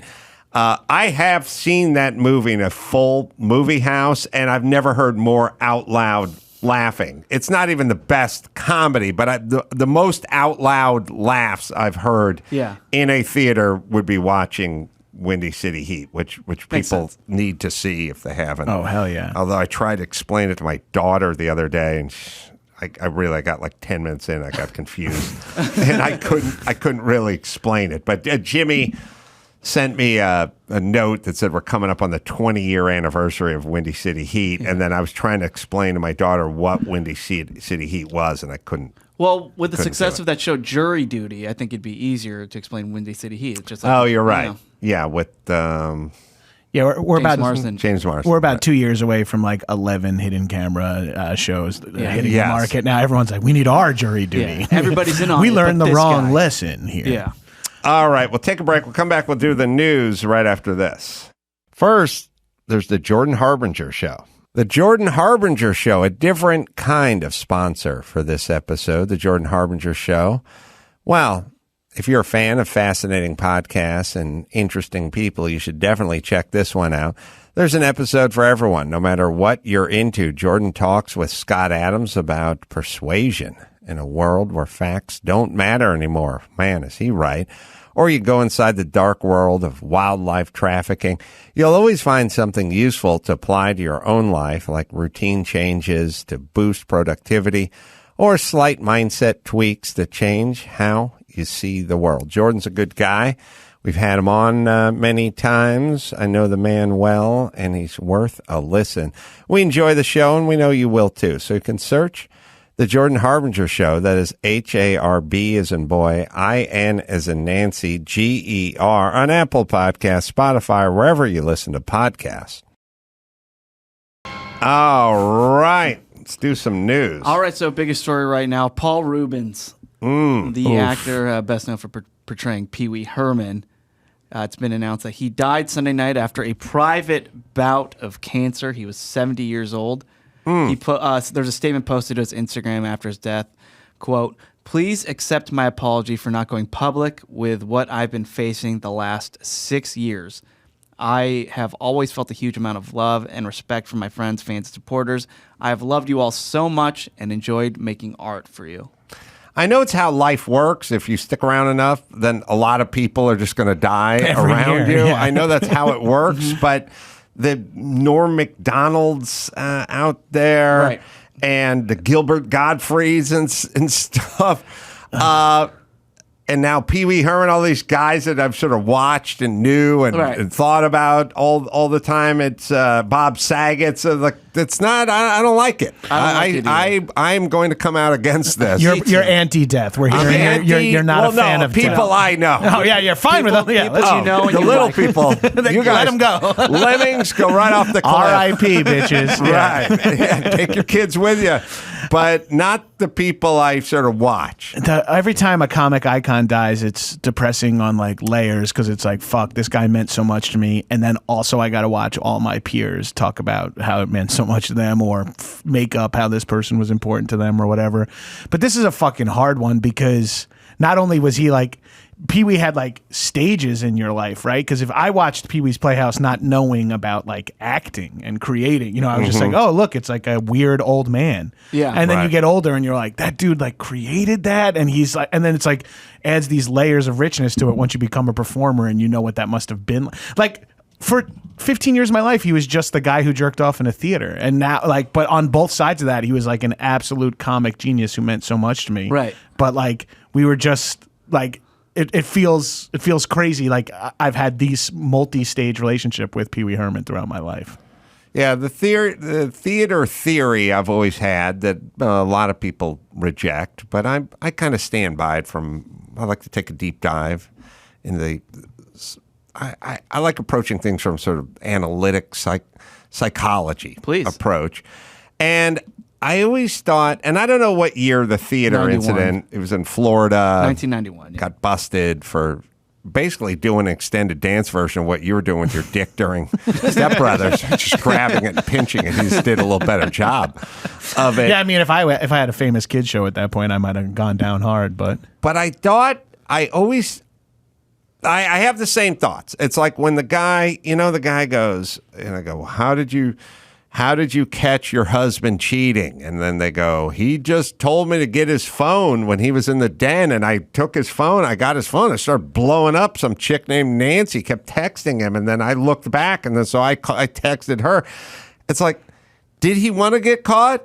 Because he didn't do a very good job of not getting caught, and maybe he was in a loveless relationship and couldn't really muster the strength to say I went out, but he got out.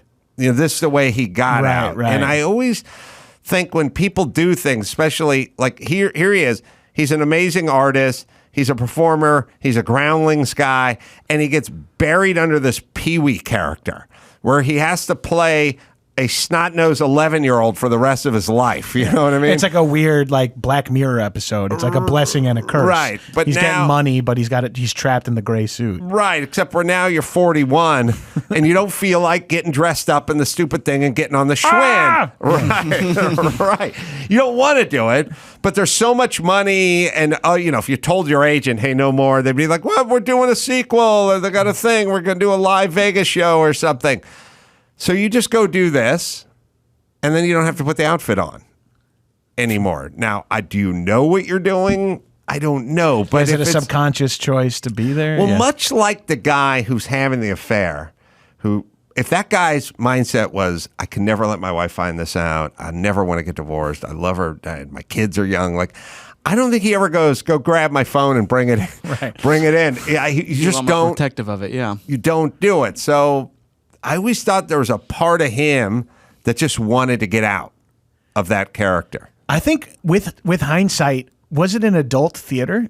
Yeah. Yeah. So with hindsight, for me, it's like when in Rome, like where else where are you you go. allowed to jack That's off? what you do Like, when you know you're what I mean?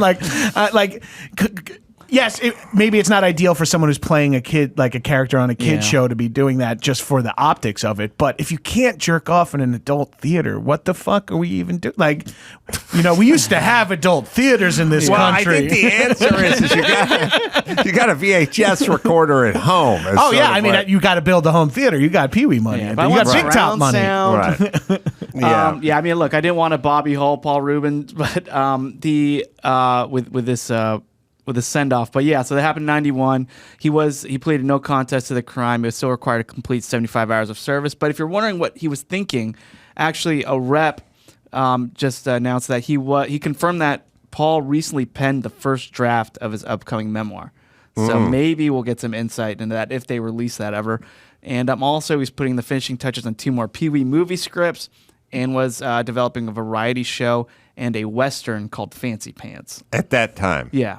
Well, No, maybe he didn't. You mean right before he died. man. right before he died. Yeah, these were way I different. think he'll come back to Pee-wee. I feel like at the time he wanted a little break. And he got it. Yeah. He got it. Yeah, but he'll be missed. Yeah. Yeah. Super talented guy. All right. I scream Mad Dog when I brush my teeth, like still every day from the movie. just instilled in you. Mad Dog. So there's an actor named Neil McDonough.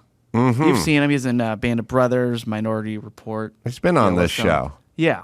He was stopped and questioned by police after his house hunting efforts raised the eyebrows of a concerned local. So TMZ reported that police received a call about a man acting suspiciously earlier this week in a neighborhood in Westlake Village.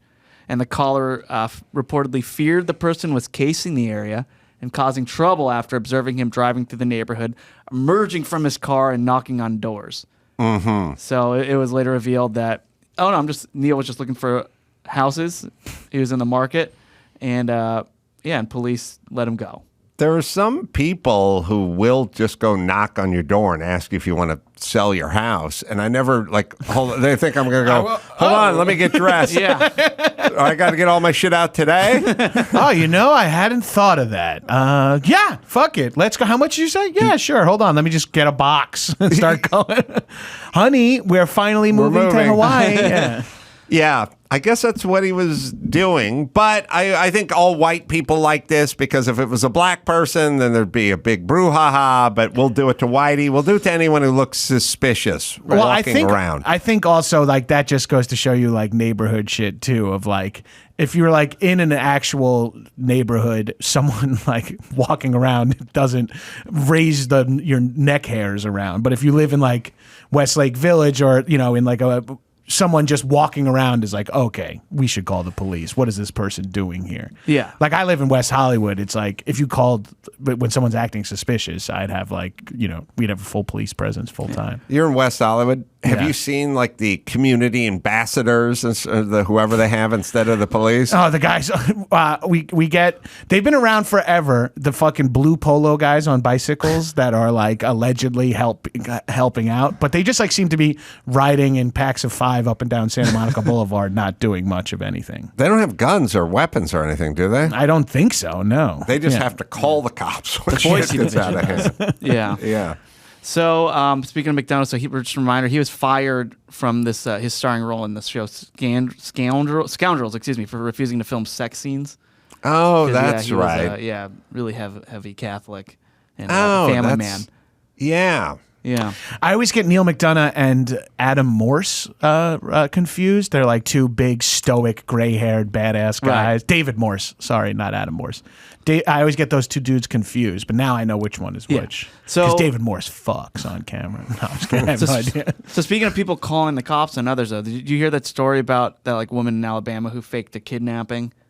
Yeah, I did hear that. Yeah, so she said she called 911 saying she saw a toddler running around and she went to go chase after her, and then she got kidnapped. She came back to her parents' house 2 days later and said she got kidnapped, and then it eventually came out that she fabricated the entire story and used a lot of Alabama's resources trying to find her. Yeah. And so a big thing on social media today is everyone's saying, well, a lot of people saying they shouldn't charge her for using the police resources, because if you charge her for that, then people calling the cops for other reasons, they don't like. It's the same thing. It's right? a bad precedent. Yeah, it's a quote, bad unquote. precedent. Yeah. So they're saying, oh well, if you charge her for doing that, then white women calling the police on black women for no reason should all they don't get charged. So why are we charging this black woman who? It's like a big racial thing on social media. Oh, well, everything's a racial thing because she's black, right? What was her She's reasoning behind? What did she? They haven't said, but her lawyers are just saying she's going through some issues. Yeah, well, she's clearly had like a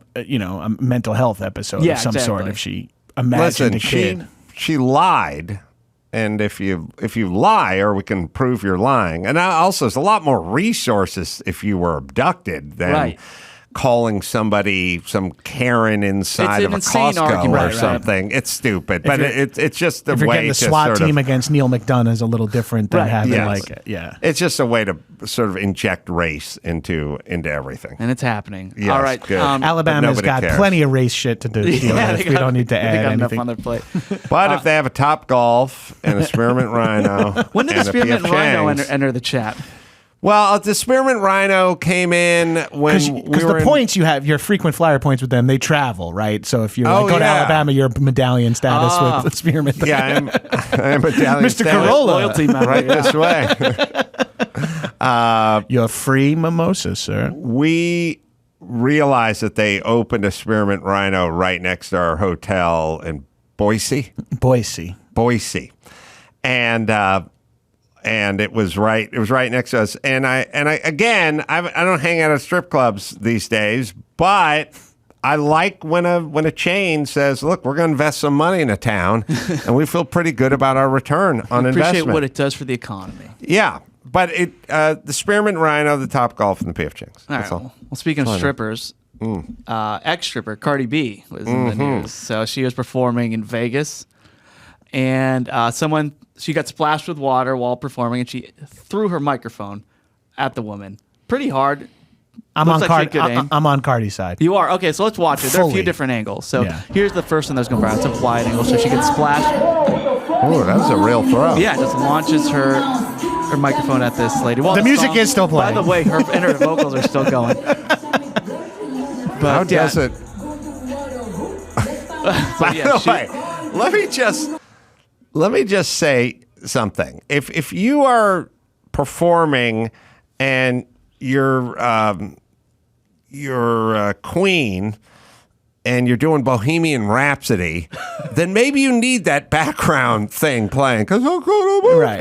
But if you're just going, hey, ha, and hey, with the ha, do you really need to sing along with yourself in that particular instance? Like, let's hear her. Let's hear the music again. Is she singing? It's a track, obviously. Yeah. Is she lip syncing or is she singing over her? I bet the mic was active. Maybe she sings over herself. It sounds like the backing track is not the full lyrics, and it is like sort of like the layered reactions. I don't fully understand the situation. Right. I'm just on the side of like people need to learn how to act like they're in a fucking audience again. Well, I think I agree. Like in every instance, people forgot what being in an audience. We have to figure out what the song was. We do, but let's show the second angle too, because there's one. Yeah, this is from the audience perspective.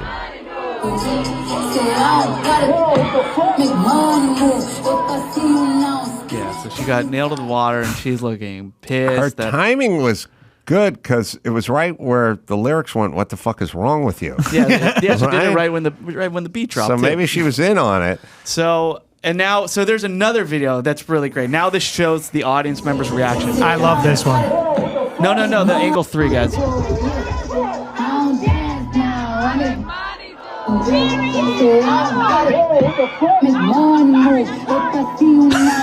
This one, she's like, I'm so sorry. Did she throw water? Escort. Yeah. All right. So obviously this has been an issue. Like Adele did that whole speech, but don't throw stuff. People are getting cell phones and their mom's ashes thrown on stage, and they're just getting pelted. So this is an issue. But I guess earlier in the show, Cardi B encouraged people to throw water at her vagina because it was so hot. Mm-hmm. Yeah. So here's her asking for herself to be splashed. Splash her down. Get her some water. Splash her the fuck down. Woo, that shit feel good. Put that shit in my pussy, bitch. Come on. Yeah, so she's encouraging it, and then somebody splashed her, and then she goes on mic and says, look, I asked for it in my pussy, not my face. First off, I've heard that so many times yeah, in my me life. too. Directionally, Weird thing to say, yeah. It's hard unless you got like a super soaker. It's really hard to dictate the direction that the water flies. If And we she's don't know asking, how far apart those were as well, also, right? Like, Right. Because that feels like throwing water at her pussy might have been a few songs earlier. And then you're ready to just wrap your show up. You don't need people throwing drinks. I think it's at- one of her song names, actually. But so she could be charged with battery. Cardi. Yeah. All right. Here's my whole point with this story. Besides the stupid background, whatever. Fuck, can't people just do their own show? Or by the way, don't become an artist then if you can't. But my synopses or my philosophical thought on women all the time, and I've said this for 25 years. No fucking microphone is they're much more violent than men are.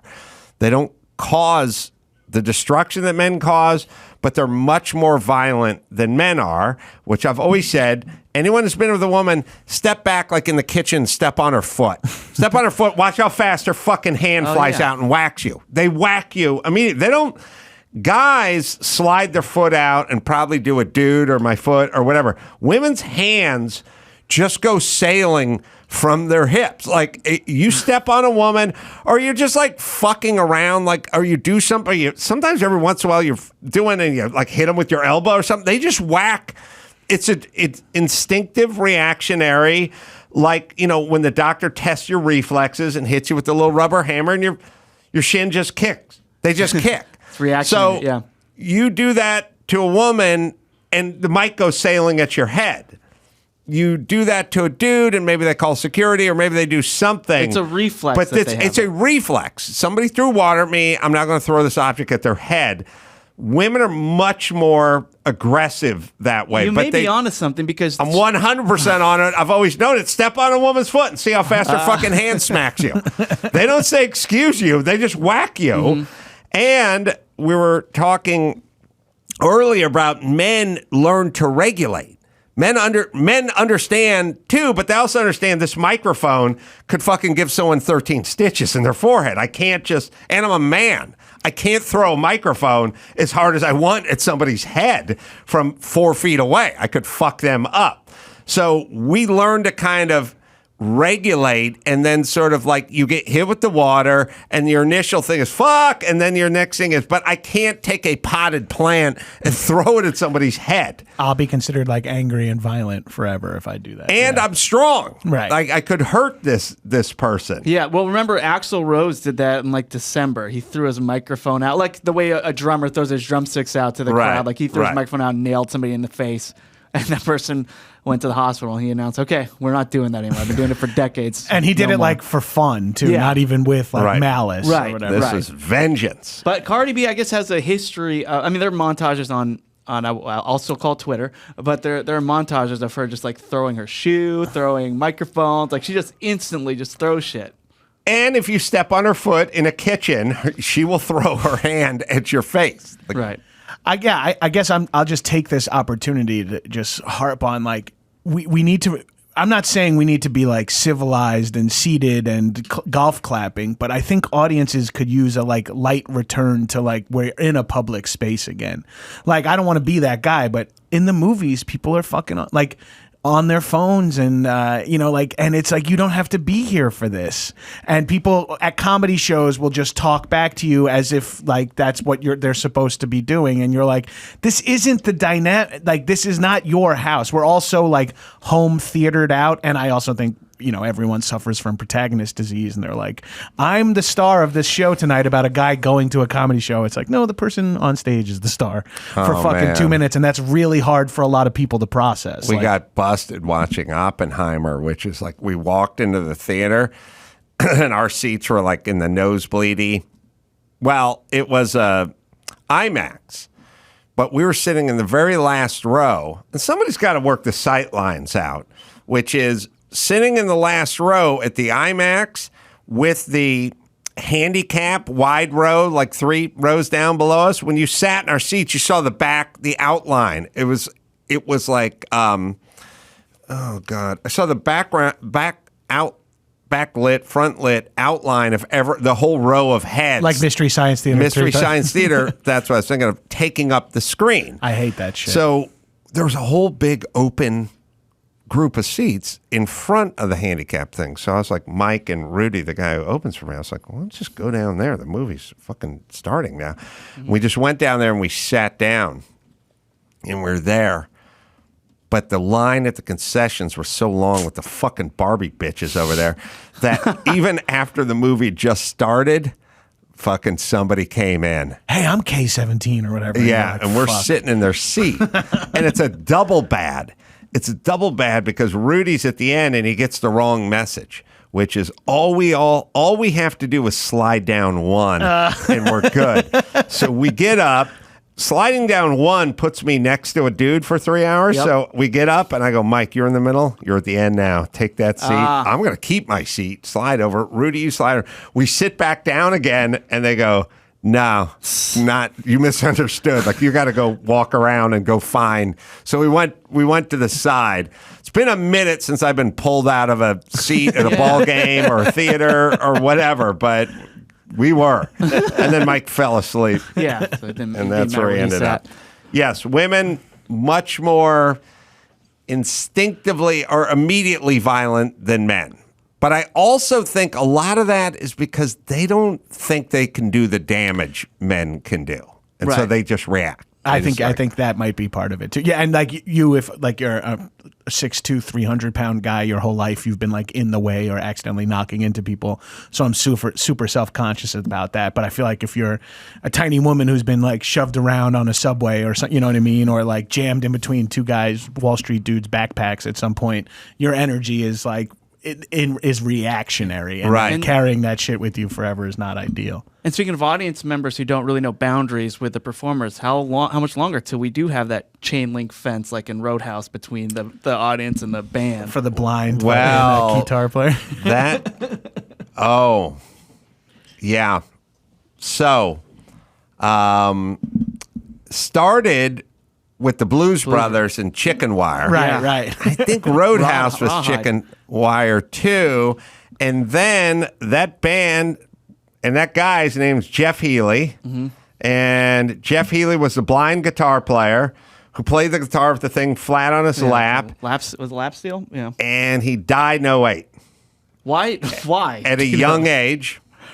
And his big song, his big hit that was the hit that he had, not from Roadhouse, but outside of that, was a John Hyatt song that didn't crack the top 25 John Hyatt songs for me. Like he covered a John Hyatt song. He covered a John Hyatt song to become a hit. Was it Angel Eyes? Yeah. Mm-hmm. Which you've never heard me play because it didn't crack my top 50 John Hyatt songs. But it is a John Hyatt song. You know, Miho, he actually covered a John Hyatt song, right. Dalton. Jeff Healey, by the way, he had a rare cancer of the eyes. His eyes had to be surgically removed. Oof. I know, but just so you know, we did a deep dive on Healey on the road. Yeah, I was just like, why do you know so much about him? Because I was sitting in a fucking green room in Portland 3 nights ago talking about Jeff doing Healey? a Jeff Healey dive. What? And found out I was Canadian, found out he died at 41, found out he died in 2008, and I also found out that big hit was a John Hyatt cover. Yeah. And then I did the announcement, which I always do, is I told Rudy, my opening guy, go walk around this fucking block 17,000 times and tell me if you'll find somebody who knows. Because he just played the Jeff Healey version. I was like, that's a Hyatt song. But no one else knows Hyatt. Yeah. Like me. Except for Hyatt. We need an NYU philosophy major like Dalton to clear this all up for us. Mm-hmm. Are you excited for the remake? Not at all. There we go. If I can just quote the great Adam Carolla, the movie was made. We don't fucking need a Jake Gyllenhaal Paramount Plus TV version when we had fucking that was magic in a bottle. That movie is like dumb adjacent. It's like, you know, and now we're just doing it again. It's like, just make another movie about bouncers. Like, it doesn't even have just make just change. It's frustrating to me. Yeah. Yeah. Yeah. Because then whenever you talk about Roadhouse going forward, like someone's going to be like, oh, did you see which one? You're like, no, the fucking good one. Well, I don't think that happened with Red Dawn. No, I think everyone forgot about the Red Dawn remake, right? And honestly, the Red Dawn remake, I'm a diehard original. The Red Dawn remake is a pretty solid, like, early aughts action movie. If it was just called like Invasion, you know what I mean? Right. It would be a pretty solid Chris Hemsworth action movie. But instead, right. because it's supposed to be like Red Dawn, you're like. Also, famously, that Red Dawn reboot, they changed all the bad guys from China to Korea in post. Yeah. Which is like a layer of racism that's really funny. It's like, just change their flag. No one will ask any follow-up questions. Jeez. Yeah, that is next level racism. All right. John can be found on his Mac series, 101 Places to Party Before You Die, and then also the podcast, High and Mighty, as well, and Action Boys, please, talking about these subjects. Professor Scott Galloway as well. His podcast, the Prof G Pod with Scott Galloway. Until next time, this is Adam Carolla for Scott and John and Chris saying mahalo.